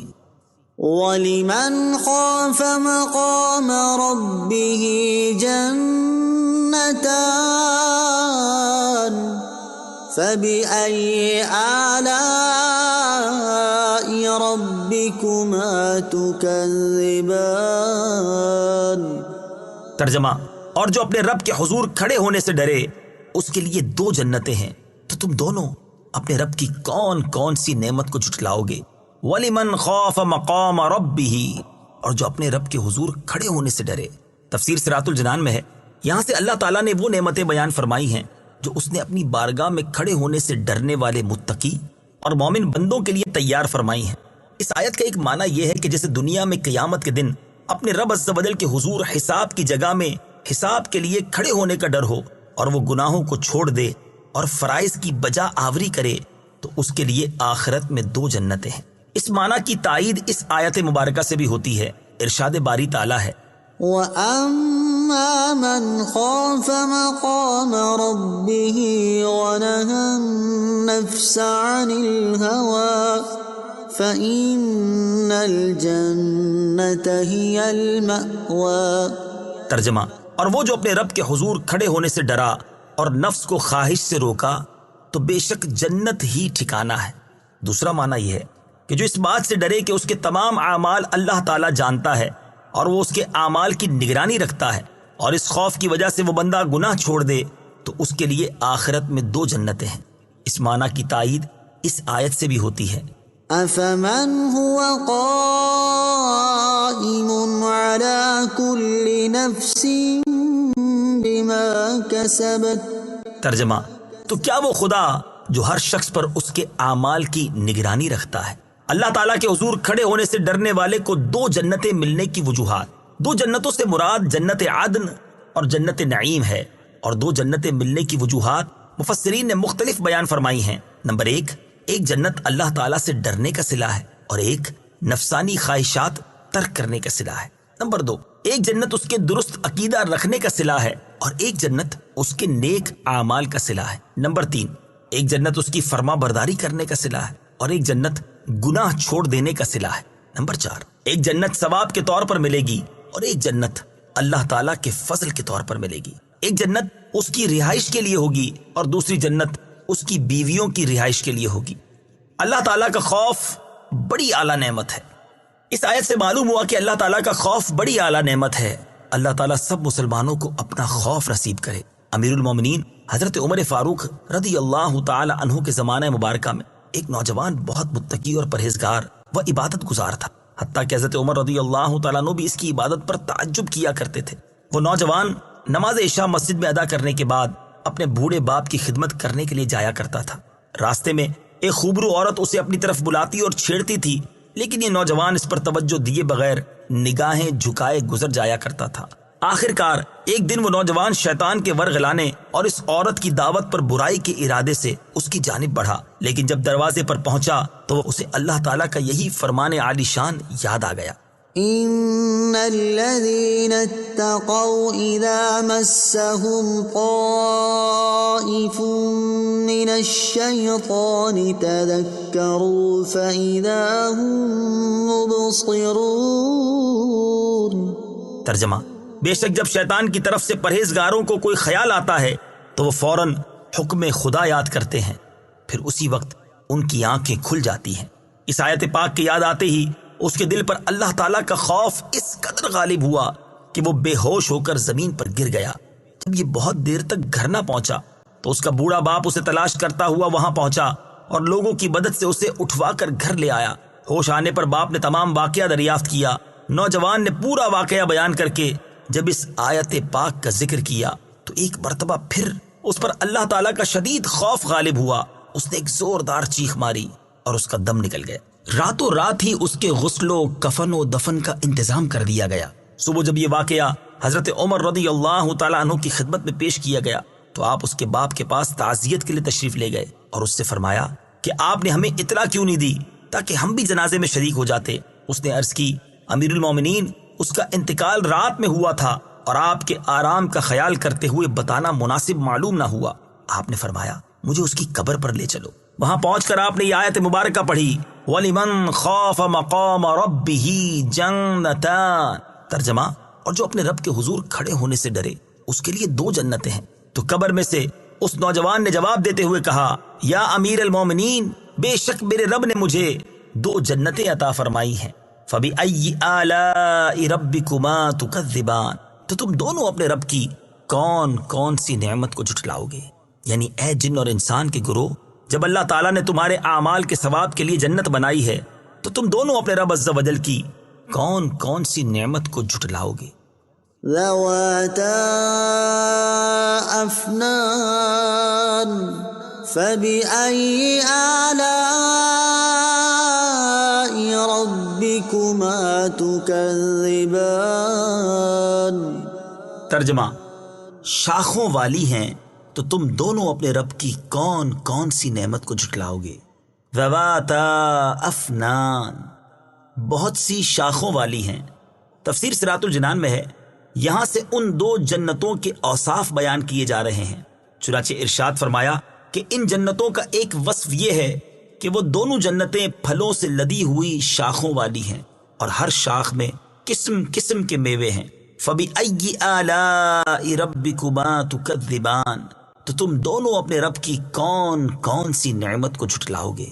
تفسیر صراط الجنان میں ہے، یعنی اے جن اور انسان کے گروہ، اطاعت گزاروں کو ایسا ثواب دے کر اللہ تعالیٰ نے جو تم پر انعام فرمایا، تو ان میں سے تم دونوں اپنے رب عز و جل کی کون کون سی نعمت کو جھٹلاؤ گے. فيهما عينان تجريان فبأي آلاء ربكما تكذبان. ترجمہ: ان میں دو چشمے بہ رہے ہیں تو تم دونوں اپنے رب کی کون کون سی نعمت کو جھٹلاؤ گے. فیہما عینان تجریان، ان میں دو چشمے بہ رہے ہیں. تفسیر صراط الجنان میں ہے، یہاں ان جنتوں کا ایک اور وصف بیان ہوا کہ ان میں سے ہر ایک جنت میں صاف اور میٹھے پانی کے دو چشمے بہ رہے ہیں. ان میں سے ایک کا نام تسنیم اور دوسرے کا نام سلسبیل ہے. بعض مفسرین نے فرمایا کہ ایک چشمہ خراب نہ ہونے والے پانی کا ہے اور ایک چشمہ ایسی شراب کا ہے جو پینے والوں کے لیے لذت بخش ہے. فَبِأَيِّ آلَاءِ رَبِّكُمَا تُكَذِّبَانِ، تو تم دونوں اپنے رب کی کون کون سی نعمت کو جھٹلاؤ گے. تفسیر صراط الجنان میں ہے، یعنی اے جن اور انسان کے گروہ، اللہ تعالیٰ نے تمہیں یہ چشمے عطا کر کے تمہاری نعمت میں اضافہ فرمایا تو تم اس کی قدرت اور نعمت کا انکار کیسے کر سکتے ہو، اور تم دونوں اپنے رب عز و جل کی کون کون سی نعمت کو جھٹلاؤ گے. فيهما من كل فاكهة زوجان فبأي آلاء ربكما تكذبان. ترجمہ: ان دونوں باغوں میں ہر پھل کی دو دو قسمیں ہیں تو تم دونوں اپنے رب کی کون کون سی نعمت کو جھٹلاؤ گے. فیہما من کل فاکہۃ زوجان، ان دونوں باغوں میں ہر پھل کی دو دو قسمیں ہیں. تفسیر صراط الجنان میں ہے، دو قسموں سے مراد یہ ہے کہ بعض وہ پھل ہیں جو دنیا میں دیکھے گئے اور بعض وہ عجیب و غریب پھل ہیں جو اس سے پہلے کبھی نہ دیکھے گئے. یا اس سے مراد یہ ہے کہ بعض پھل خشک ہیں اور بعض تر، یا یہ مراد ہے کہ بعض پھل خالص میٹھے ہیں اور بعض ترشی کی طرف مائل ہیں. فَبِأَيِّ آلَاءِ رَبِّكُمَا تُكَذِّبَانِ، تو تم دونوں اپنے رب کی کون کون سی نعمت کو جھٹلاؤ گے. یعنی اے جن اور انسان کے گروہ، تم ان لذیذ نعمتوں میں سے اپنے رب عز و جل کی کون کون سی نعمت کو جھٹلاؤ گے. متكئين على فرش بطائنها من استبرق وجنى الجنتين دان فبأي آلاء ربكما تكذبان. ترجمہ: اور جنتی ایسے بچھونوں پر تکیہ لگائے ہوئے ہوں گے جن کے اندرونی حصے موٹے ریشم کے ہیں اور دونوں جنتوں کے پھل جھکے ہوئے ہوں گے. تو تم دونوں اپنے رب کی کون کون سی نعمت کو جھٹلاؤ گے. متکئین علی فرش، بچھونوں پر تکیہ لگائے ہوئے ہوں گے. تفسیر صراط الجنان میں ہے، یعنی جنتی لوگ بادشاہوں کی طرح آرام اور راحت سے ایسے بچھونوں پر ٹیک لگا کر بیٹھے ہوئے ہوں گے جن کے اندرونی حصے موٹے ریشم کے ہوں گے. حضرت عبداللہ ابن مسعود اور حضرت ابو ہریرہ رضی اللہ تعالی عنہما فرماتے ہیں، جب اس بچھونے کے اندرونی حصے کا یہ حال ہے تو ظاہری حصے کا کیا حال ہوگا. اور حضرت عبداللہ ابن عباس رضی اللہ تعالی عنہما فرماتے ہیں، اللہ تعالیٰ نے ان بچھونوں کے اندرونی حصے کا حال تو بیان کر دیا لیکن ظاہری حصے کا بیان نہیں کیا، کیونکہ زمین میں کوئی ایسی چیز ہے ہی نہیں جس سے ان کے ظاہری حصوں کا حال پہچانا جا سکے. وَجَنَى الْجَنَّتَيْنِ دَانٍ، اور دونوں جنتوں کا پھل جھکا ہوا ہے، یعنی ان دونوں جنتوں کا پھل اتنا قریب ہوگا کہ کھڑا بیٹھا اور لیٹا ہر شخص اسے چن لے گا، جبکہ دنیا کے پھلوں میں یہ خاصیت نہیں ہے۔ حضرت عبداللہ ابن عباس رضی اللہ تعالی عنہما فرماتے ہیں کہ درخت اتنا قریب ہوگا کہ اللہ تعالیٰ کے پیارے بندے کھڑے یا بیٹھے جیسے چاہیں گے اس کا پھل چن لیں گے۔ فَبِأَيِّ آلَاءِ رَبِّكُمَا تُكَذِّبَانِ، تو تم دونوں اپنے رب کی کون کون سی نعمت کو جھٹلاؤ گے؟ تفسیر صراط الجنان میں ہے، یعنی اے جن اور انسان کے گروہ، ان لذیذ اور باقی رہنے والی نعمتوں میں سے تم دونوں اپنے رب عز و جل کی کون کون سی نعمت کو جھٹلاؤ گے؟ فيهن قاصرات الطرف لم يطمثهن إنس قبلهم ولا جان فبأي آلاء ربكما تكذبان۔ ترجمہ: ان جنتوں میں وہ عورتیں ہیں کہ شوہر کے سوا کسی کو آنکھ اٹھا کر نہیں دیکھتی، جنہیں ان کے شوہروں سے پہلے نہ کسی آدمی نے چھوا اور نہ کسی جن نے، تو تم دونوں اپنے رب کی کون کون سی نعمت کو جھٹلاؤ گے؟ فیہن قاصرات الطرف، ان جنتوں میں وہ عورتیں ہیں کہ شوہر کے سوا کسی کو آنکھ اٹھا کر نہیں دیکھتی۔ تفسیر صراط الجنان میں ہے، اس آیت کا خلاصہ یہ ہے کہ ان جنتوں کے محلات میں جنتی مردوں کے لیے ایسی بیویاں ہوں گی جو اپنے شوہر کے علاوہ کسی اور کی طرف آنکھ اٹھا کر نہیں دیکھیں گی، اور ان میں سے ہر ایک اپنے شوہر سے کہے گی، مجھے اپنے رب عز و جل کی عزت و جلال کی قسم، جنت میں مجھے کوئی چیز تجھ سے زیادہ اچھی نہیں معلوم ہوتی، تو اس خدا عز و جل کی حمد ہے جس نے تمہیں میرا شوہر بنایا اور مجھے تمہاری بیوی بنایا۔ اور وہ بیویاں ایسی ہوں گی کہ انہیں ان کے جنتی شوہروں کے علاوہ نہ کسی آدمی نے چھوا ہوگا اور نہ ہی کسی جن نے۔ ان بیویوں سے مراد حور عین ہیں، کیونکہ وہ جنت میں پیدا کی گئی ہیں، اس لیے ان کے شوہروں کے سوا انہیں کسی نے نہیں چھوا۔ بعض مفسرین نے فرمایا ان سے مراد دنیا کی عورتیں ہیں، انہیں دوبارہ کنواریاں پیدا کیا جائے گا اور اس پیدائش کے بعد انہیں ان کے شوہروں کے علاوہ کسی اور نے نہ چھوا ہوگا۔ آیت فیہن قاصرات الطرف سے حاصل ہونے والی معلومات۔ اس آیت سے چند باتیں معلوم ہوئیں۔ نمبر 1، تقوی اور شرم و حیا عورت کا بہت بڑا کمال ہے۔ نمبر 2، اجنبی عورت کا متقی پرہیزگار مرد سے بھی پردہ ہے، کیونکہ جنت میں سب متقی ہوں گے مگر ان سے بھی پردہ ہوگا۔ نمبر 3، پردہ اللہ تعالیٰ کی وہ نعمت ہے جو جنت میں بھی ہوگی۔ نمبر 4، حوریں پیدا ہو چکی ہیں اور جنت کی تمام نعمتوں کی طرح وہ بھی موجود ہیں۔ نمبر 5، حضرت آدم علیہ السلام اگرچہ جنت میں رہے اور وہاں کی نعمتیں کھائیں، مگر آپ علیہ السلام حوروں کی طرف مائل نہ ہوئے، کیونکہ حوریں صرف جزا کے طور پر ملیں گی۔ فَبِأَيِّ آلَاءِ رَبِّكُمَا تُكَذِّبَانِ، تو تم دونوں اپنے رب کی کون کون سی نعمت کو جھٹلاؤ گے؟ تفسیر صراط الجنان میں ہے، یعنی اے جن اور انسان کے گروہ، اللہ تعالیٰ نے تمہاری طبیعت کے موافق تمہارے لیے بیویاں بنائیں اور وہ تمہارے علاوہ کسی اور کی طرف نہیں دیکھتی، تو تم اللہ تعالیٰ کا انکار کس طرح کرتے ہو؟ اور تم دونوں اپنے رب عز و جل کی کون کون سی نعمت کو جھٹلاؤ گے؟ كأنهن الياقوت والمرجان فبأي آلاء ربكما تكذبان۔ ترجمہ: گویا وہ لال اور مونگا ہیں، تو تم دونوں اپنے رب کی کون کون سی نعمت کو جھٹلاؤ گے؟ کأنہن الیاقوت والمرجان، گویا وہ لال اور مونگا ہیں۔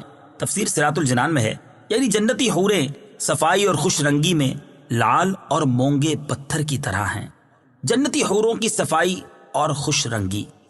جنتی حوروں کے بارے میں حضرت عبداللہ ابن مسعود رضی اللہ تعالی عنہ سے روایت ہے، تاجدار رسالت صلی اللہ تعالی علیہ وآلہ وسلم نے ارشاد فرمایا، جنتی عورتوں کی پنڈلیوں کی سفیدی 70 جوڑوں کے نیچے سے نظر آئے گی، یہاں تک کہ پنڈلیوں کا گودا بھی نظر آئے گا، اور یہ اس لیے کہ اللہ تعالیٰ ارشاد فرماتا ہے کأنہن الیاقوت والمرجان، اور یاقوت ایک ایسا پتھر ہے کہ اگر اس میں دھاگا ڈال کر باہر سے دیکھنا چاہو تو دیکھ سکتے ہو۔ اور حضرت عبداللہ ابن مسعود رضی اللہ تعالیٰ عنہ سے مروی ہے کہ حور عین کی پنڈلی کا مغز لباس کے 70 جوڑوں کے نیچے گوشت اور ہڈی کے پیچھے سے اس طرح نظر آتا ہے جس طرح شیشے کی سراہی میں سرخ شراب نظر آتی ہے۔ فَبِأَيِّ آلَاءِ رَبِّكُمَا تُكَذِّبَانِ، تو تم دونوں اپنے رب کی کون کون سی نعمت کو جھٹلاؤ گے؟ تفسیر صراط الجنان میں ہے، یعنی اے جن اور انسان کے گروہ، اللہ تعالیٰ نے تمہاری نگاہوں کی لذت ان حوروں کو دیکھنے میں رکھی تو تم اللہ تعالیٰ کی وحدانیت اور اس کی نعمت کا انکار کس طرح کر سکتے ہو؟ اور تم دونوں اپنے رب عز و جل کی کون کون سی نعمت کو جھٹلاؤ گے؟ هل جزاء الإحسان إلا الإحسان فبأي آلاء ربكما تكذبان۔ ترجمہ، نیکی کا بدلہ نیکی ہی ہے تو تم دونوں اپنے رب کی کون کون سی نعمت کو جھٹلاؤ گے؟ حل جزاء الاحسان الا الاحسان، نیکی کا بدلہ نیکی ہی ہے۔ تفسیر صراط الجنان میں ہے، یعنی جو قیامت کے دن اللہ تعالیٰ کی بارگاہ میں کھڑے ہونے سے ڈرا اور دنیا میں اس نے اچھے عمل کیے اور اپنے رب تعالیٰ کی فرما برداری کی تو آخرت میں اللہ تعالیٰ اس کے ساتھ اس طرح احسان فرمائے گا کہ اسے اس کی دنیاوی نیکیوں پر وہ جزا عطا فرمائے گا جو ان آیات میں بیان ہوئی۔ اور حضرت عبداللہ ابن عباس رضی اللہ تعالی عنہما فرماتے ہیں کہ جو لا الہ الا اللہ کا قائل ہو اور نبی اکرم صلی اللہ تعالی علیہ وآلہ وسلم کی شریعت پر عامل ہو تو اس کی جزا جنت ہے۔ فَبِأَيِّ آلَاءِ رَبِّكُمَا تُكَذِّبَانِ، تو تم دونوں اپنے رب کی کون کون سی نعمت کو جھٹلاؤ گے؟ تفسیر صراط الجنان میں ہے، یعنی اے جن اور انسان کے گروہ، تم اپنے رب عز و جل کی نعمت کا انکار کس طرح کر سکتے ہو حالانکہ اس نے تمہاری نیکی کا ثواب جنت رکھی اور اسے تمہارے سامنے بیان کر دیا تاکہ تم نیک اعمال کر کے اللہ تعالیٰ کے ثواب اور اس کے احسان کو پالو۔ وَمِن دُونِهِمَا جَنَّتَانِ فَبِأَيِّ آلَاءِ رَبِّكُمَا تُكَذِّبَانِ۔ ترجمہ، اور ان کے سوا دو جنتیں اور ہیں تو تم دونوں اپنے رب کی کون کون سی نعمت کو جھٹلاؤ گے؟ وَمِن دُونِهِمَا جَنَّتَانِ، اور ان کے سوا دو جنتیں اور ہیں۔ تفسیر صراط الجنان میں ہے، یعنی جن دو جنتوں کا ذکر اوپر گزرا ان کے علاوہ دو جنتیں اور بھی ہیں، مگر یہ دونوں ان پہلی جنتوں سے مرتبے، مقام اور فضیلت میں کم ہیں۔ حضرت ابو موسیٰ اشعری رضی اللہ تعالیٰ عنہ سے روایت ہے، رسول کریم صلی اللہ تعالی علیہ وآلہ وسلم نے ارشاد فرمایا، دو جنتیں تو ایسی ہیں جن کے برتن اور سامان چاندی کے ہیں، اور دو جنتیں ایسی ہیں کہ جن کے برتن اور سامان سونے کے ہیں۔ امام ضحاک رحمت اللہ تعالی علیہ فرماتے ہیں، پہلی دو جنتیں سونے اور چاندی کی اور دوسری دو جنتیں یاقوت اور زبرجد کی ہیں۔ جن جنتوں کا اس آیت میں بیان ہوا ان کے بارے میں ایک قول یہ ہے کہ یہ دائیں جانب والوں کے لیے ہیں، کیونکہ ان کا مرتبہ ان لوگوں سے کم ہے جو اللہ تعالیٰ کی بارگاہ میں کھڑے ہونے سے ڈرتے ہیں، اور ایک قول یہ ہے کہ یہ دونوں جنتیں بھی اللہ تعالیٰ کی بارگاہ میں کھڑے ہونے سے ڈرنے والوں کے لیے ہیں۔ فَبِأَيِّ آلَاءِ رَبِّكُمَا تُكَذِّبَانِ، تو تم دونوں اپنے رب کی کون کون سی نعمت کو جھٹلاؤ گے؟ یعنی اے جن و انسان کے گروہ، اللہ تعالیٰ نے پہلے متقی لوگوں کے لیے دو جنتوں کا ذکر فرمایا اور اب ان کی فضیلت و کرامت میں اضافہ کرتے ہوئے دو اور جنتوں کا ذکر فرمایا، تو تم اپنے رب عز و جل کے فضل و کرامت کا انکار کس طرح کر سکتے ہو؟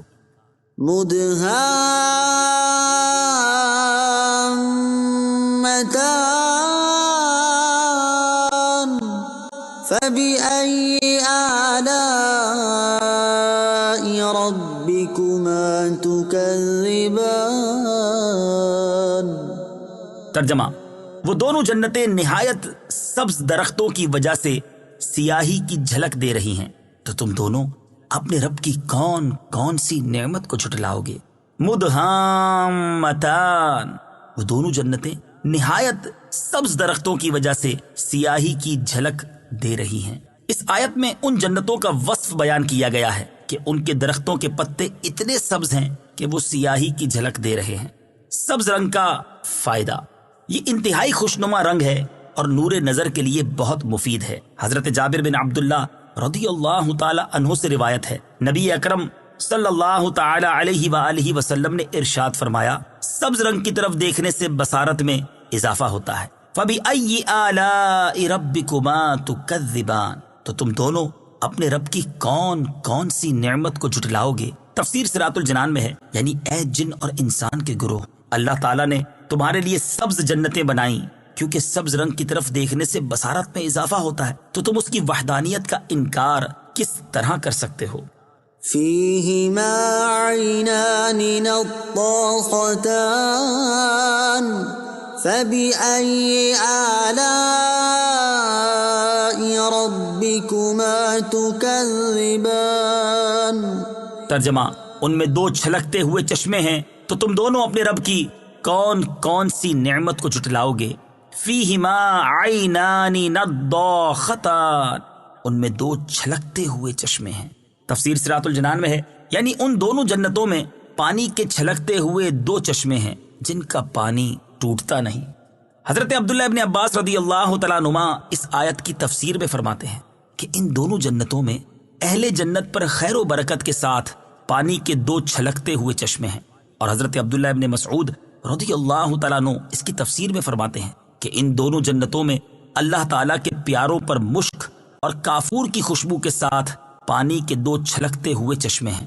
اور حضرت انس بن مالک رضی اللہ تعالی عنہ فرماتے ہیں، اہل جنت کے گھروں میں مشک اور عنبر کی خوشبو کے ساتھ پانی کے دو چھلکتے ہوئے چشمے ہیں۔ فَبِأَيِّ آلَاءِ رَبِّكُمَا تُكَذِّبَانِ، تو تم دونوں اپنے رب کی کون کون سی نعمت کو جھٹلاؤ گے؟ تفسیر صراط الجنان میں ہے، یعنی اے جن اور انسان کے گروہ، تم میں سے نیک اعمال کرنے والوں کو ایسا عظیم ثواب عطا کر کے اللہ تعالیٰ نے تم پر انعام کیا، تو تم دونوں اپنے رب عز و جل کی کون کون سی نعمت کو جھٹلاؤ گے؟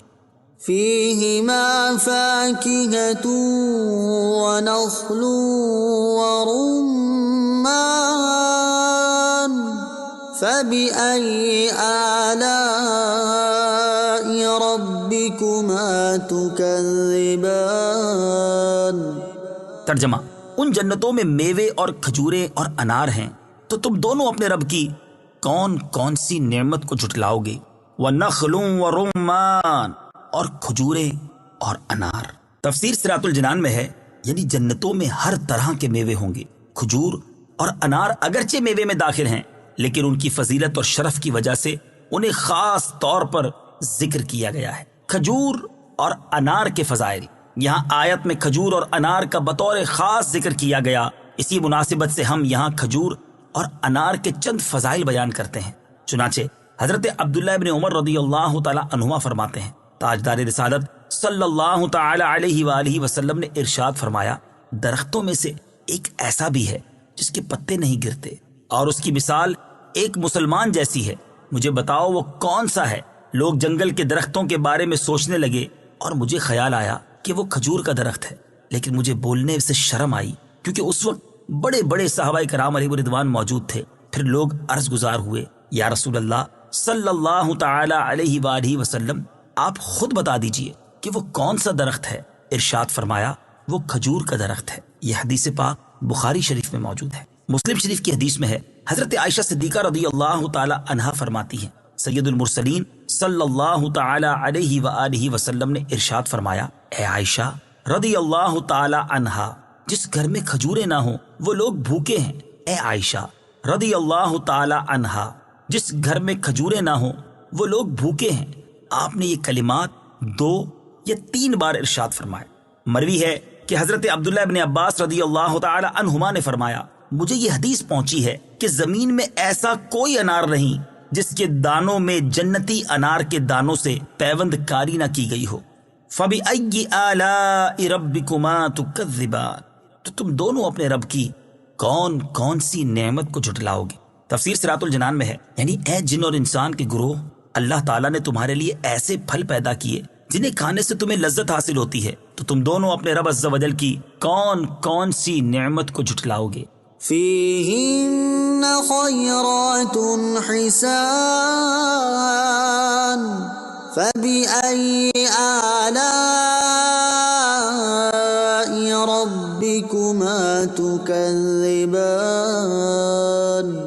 ترجمہ: ان میں اخلاق کے اعتبار سے اچھی، صورت کے اعتبار سے حسین و جمیل عورتیں ہیں، تو تم دونوں اپنے رب کی کون کون سی نعمت کو جھٹلاؤ گے؟ فیہن، ان میں عورتیں ہیں۔ تفسیر صراط الجنان میں ہے، یعنی ان دونوں جنتوں میں اخلاق کے اعتبار سے اچھی اور صورت کے اعتبار سے حسین و جمیل عورتیں ہیں۔ حضرت انس رضی اللہ تعالی عنہ فرماتے ہیں، جنت میں حور عین یہ نغمہ گائیں گی: نحن الخيرات الحسان حبسنا لأزواج کرام، ہم اچھی سیرت اور اچھی صورت والیاں ہیں، ہم معزز و محترم شوہروں کے لیے روکی گئی ہیں۔ اچھی عادت اچھی صورت سے افضل ہے۔ یہاں اخلاقی اچھائی کو اللہ تعالیٰ نے پہلے ذکر کیا، اس سے معلوم ہوا کہ اچھی عادت اچھی صورت سے افضل ہے، لہٰذا نکاح کے لیے کسی عورت کا رشتہ دیکھتے وقت اس کے حسن و جمال کے مقابلے میں اس کی اچھی سیرت، اس کے اچھے کردار، اس کی دینداری اور اس کی اچھی عادات کو زیادہ ترجیح دینی چاہیے۔ احادیث میں بھی اسی چیز کی ترغیب دی گئی ہے، چنانچہ اس سے متعلق 3 احادیث سماعت فرمائیے۔ نمبر 1، ابن ماجہ کی حدیث ہے، حضرت ابو امامہ رضی اللہ تعالی عنہ سے روایت ہے، رسول اللہ صلی اللہ تعالی علیہ وآلہ وسلم فرماتے تھے کہ تقوی کے بعد مومن کے لیے نیک بیوی سے بہتر کوئی چیز نہیں۔ اگر وہ اسے حکم کرتا ہے تو وہ اطاعت کرتی ہے، اور اسے دیکھے تو وہ خوش کر دیتی ہے، اور اس پر قسم کھا بیٹھے تو قسم سچی کر دیتی ہے، اور اگر کہیں کو چلا جائے تو اپنے نفس اور شوہر کے مال میں بھلائی کرتی ہے، یعنی اس میں خیانت نہیں کرتی اور نہ ہی اسے ضائع کرتی ہے۔ بخاری شریف کی حدیث ہے، حضرت ابو ہریرہ رضی اللہ تعالی عنہ سے روایت ہے، رسول اکرم صلی اللہ تعالی علیہ وآلہ وسلم نے ارشاد فرمایا، عورت سے نکاح 4 باتوں کی وجہ سے کیا جاتا ہے، یعنی نکاح میں ان 4 باتوں کا لحاظ ہوتا ہے۔ نمبر 1 مال، نمبر 2 حسب و نسب، نمبر 3 حسن و جمال، اور نمبر 4 دین، اور تم دین والی کو ترجیح دو۔ نمبر 3، حضرت انس بن مالک رضی اللہ تعالی عنہ سے روایت ہے، رسول کریم صلی اللہ تعالی علیہ وآلہ وسلم نے ارشاد فرمایا، جو کسی عورت سے اس کی عزت کی وجہ سے نکاح کرے گا، اللہ تعالیٰ اس کی ذلت میں اضافہ کرے گا، اور جو کسی عورت سے اس کے مال کے سبب نکاح کرے گا، اللہ تعالیٰ اس کی محتاجی ہی بڑھائے گا، اور جو کسی عورت سے اس کے حسب کی بنا پر نکاح کرے گا تو اللہ تعالیٰ اس کے کمینہ پن میں اضافہ فرمائے گا، اور جو اس لیے نکاح کرے گا کہ ادھر ادھر نگاہ نہ اٹھے اور پاک دامنی حاصل ہو یا صلہ رحم کرے، تو اللہ تعالیٰ اس مرد کے لیے اس عورت میں برکت دے گا، اور عورت کے لیے مرد میں برکت دے گا۔ فَبِأَيِّ آلَاءِ رَبِّكُمَا تُكَذِّبَانِ، تو تم دونوں اپنے رب کی کون کون سی نعمت کو جھٹلاؤ گے؟ تفسیر صراط الجنان میں ہے، یعنی اے جن اور انسان کے گروہ، اللہ تعالیٰ نے تمہارے سامنے جنتی عورتوں کے اوصاف بیان کر کے تم پر انعام فرمایا، تو تم دونوں اپنے رب عز و جل کی کون کون سی نعمت کو جھٹلاؤ گے؟ حور مقصورات فی الخیام فبأي آلاء ربكما تكذبان۔ ترجمہ: خیموں میں پردہ نشین حوریں ہیں، تو تم دونوں اپنے رب کی کون کون سی نعمت کو جھٹلاؤ گے؟ حور، حوریں۔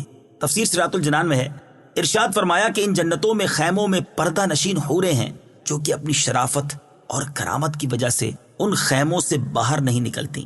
جنتی حور اور اس کے خیموں کا حال، بخاری شریف کی حدیث ہے، حضرت انس بن مالک رضی اللہ تعالی عنہ سے روایت ہے، نبی کریم صلی اللہ تعالی علیہ وآلہ وسلم نے ارشاد فرمایا، اگر جنتی عورتوں میں سے زمین کی طرف کسی ایک کی جھلک پڑ جائے تو آسمان و زمین کے درمیان کی تمام فضا روشن ہو جائے اور خوشبو سے بھر جائے۔ مسلم شریف کی حدیث ہے، حضرت ابو موسیٰ اشعری رضی اللہ تعالی عنہ سے روایت ہے، حضور پر نور صلی اللہ تعالی علیہ وآلہ وسلم نے ارشاد فرمایا، مومن کے لیے جنت میں ایک کھوکھلے موتی کا خیمہ ہوگا، اس کی لمبائی 60 میل ہوگی، مومن کے اہل خانہ بھی اس میں رہیں گے، مومن ان کے پاس حق کے زوجیت ادا کرنے کے لیے چکر لگائے گا، اور ان میں سے بعض کو نہیں دیکھ سکیں گے۔ فَبِأَيِّ آلَاءِ رَبِّكُمَا تُكَذِّبَانِ، تو تم دونوں اپنے رب کی کون کون سی نعمت کو جھٹلاؤ گے؟ یعنی اے جن اور انسان کے گروہ، اللہ تعالیٰ نے وہ نعمتیں پیدا فرمائیں جو تمہارے لیے پردہ نشین اور دوسروں سے چھپی ہوئی ہیں، تو تم دونوں اپنے رب عز و جل کی کون کون سی نعمت کو جھٹلاؤ گے؟ لم يطمثهن انس قبلهم ولا جان فبأي آلاء ربكما تكذبان۔ ترجمہ: ان سے پہلے انہیں نہ کسی آدمی نے چھوا اور نہ کسی جن نے، تو تم دونوں اپنے رب کی کون کون سی نعمت کو جھٹلاؤ گے؟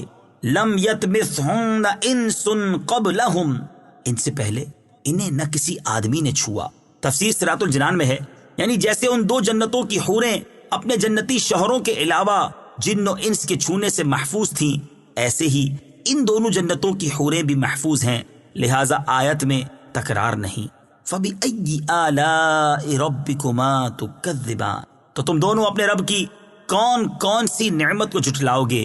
تفسیر صراط الجنان میں ہے، یعنی اے جن اور انسان کے گروہ، اللہ تعالیٰ نے تمہارے لیے جنت میں وہ نعمتیں تیار کی جنہیں نہ کسی آنکھ نے دیکھا، نہ کسی کان نے سنا، اور نہ ہی کسی انسان کے دل پر ان کا خیال گزرا۔ تو تم دونوں اپنے رب عز و جل کی ان نعمتوں کو جھٹلاؤ گے یا ان کے علاوہ دوسری نعمتوں کو جھٹلاؤ گے؟ متكئين على رفرف خضر وعبقري حسان فبأي آلاء ربكما تكذبان۔ ترجمہ: جنتی سبز قالینوں اور انتہائی خوبصورت بچھونوں پر تکیہ لگائے ہوئے ہوں گے، تو تم دونوں اپنے رب کی کون کون سی نعمت کو جھٹلاؤ گے؟ متکئین، تکیہ لگائے ہوئے ہوں گے۔ تفسیر صراط الجنان میں ہے، اللہ تعالیٰ کے حضور کھڑے ہونے سے ڈرنے والوں کو جو دو جنتیں عطا ہوں گی، ان کے جنتی بچھونوں کا ظاہری حال بیان نہیں کیا گیا، جیسا کہ آیت نمبر 54 میں گزرا، کیونکہ ان بچھونوں کی شان بہت بلند ہے اور ان کا ظاہری حال عقل اور فہم کے ادراک سے باہر ہے، جبکہ دوسری دو جنتوں میں اہل جنت کو جو بچھونے عطا ہوں گے ان کا ظاہری حال یہاں بیان کر دیا گیا کہ وہ سبز اور منقش ہوں گے۔ اس سے ان بچھونوں میں فرق صاف ظاہر ہو رہا ہے۔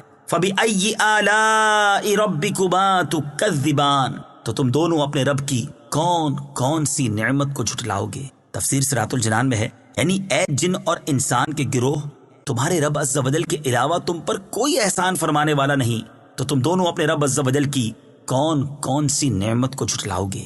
تبارک اسم ربک ذی الجلال والاکرام۔ ترجمہ: تمہارے رب کا نام بڑی برکت والا ہے جو عظمت اور بزرگی والا ہے۔ تبارک اسم ربک، تمہارے رب کا نام بڑی برکت والا ہے۔ تفسیر صراط الجنان میں ہے، اس آیت میں اس بات کی طرف اشارہ ہے کہ صرف اللہ تعالیٰ کی ذات ہی باقی رہے گی اور دنیا کی تمام نعمتیں فانی ہیں۔ نیز اللہ تعالیٰ نے اپنی عظمت و بزرگی بیان فرما کر آخرت کی نعمتوں کے بیان کا اختتام فرمایا۔ نماز کے بعد پڑھی جانے والی ایک دعا، حضرت ثوبان رضی اللہ تعالیٰ عنہ فرماتے ہیں کہ تاجدار رسالت صلی اللہ تعالی علیہ وآلہ وسلم نماز سے فارغ ہونے کے بعد 3 بار استغفار کرتے اور فرماتے: اللہم انت السلام ومنک السلام تبارکت ذی الجلال والاکرام، یعنی اے اللہ عز و جل، تو سلام ہے اور تجھ سے سلامتی ہے اور تو برکت والا ہے، اے جلالت اور بزرگی والے۔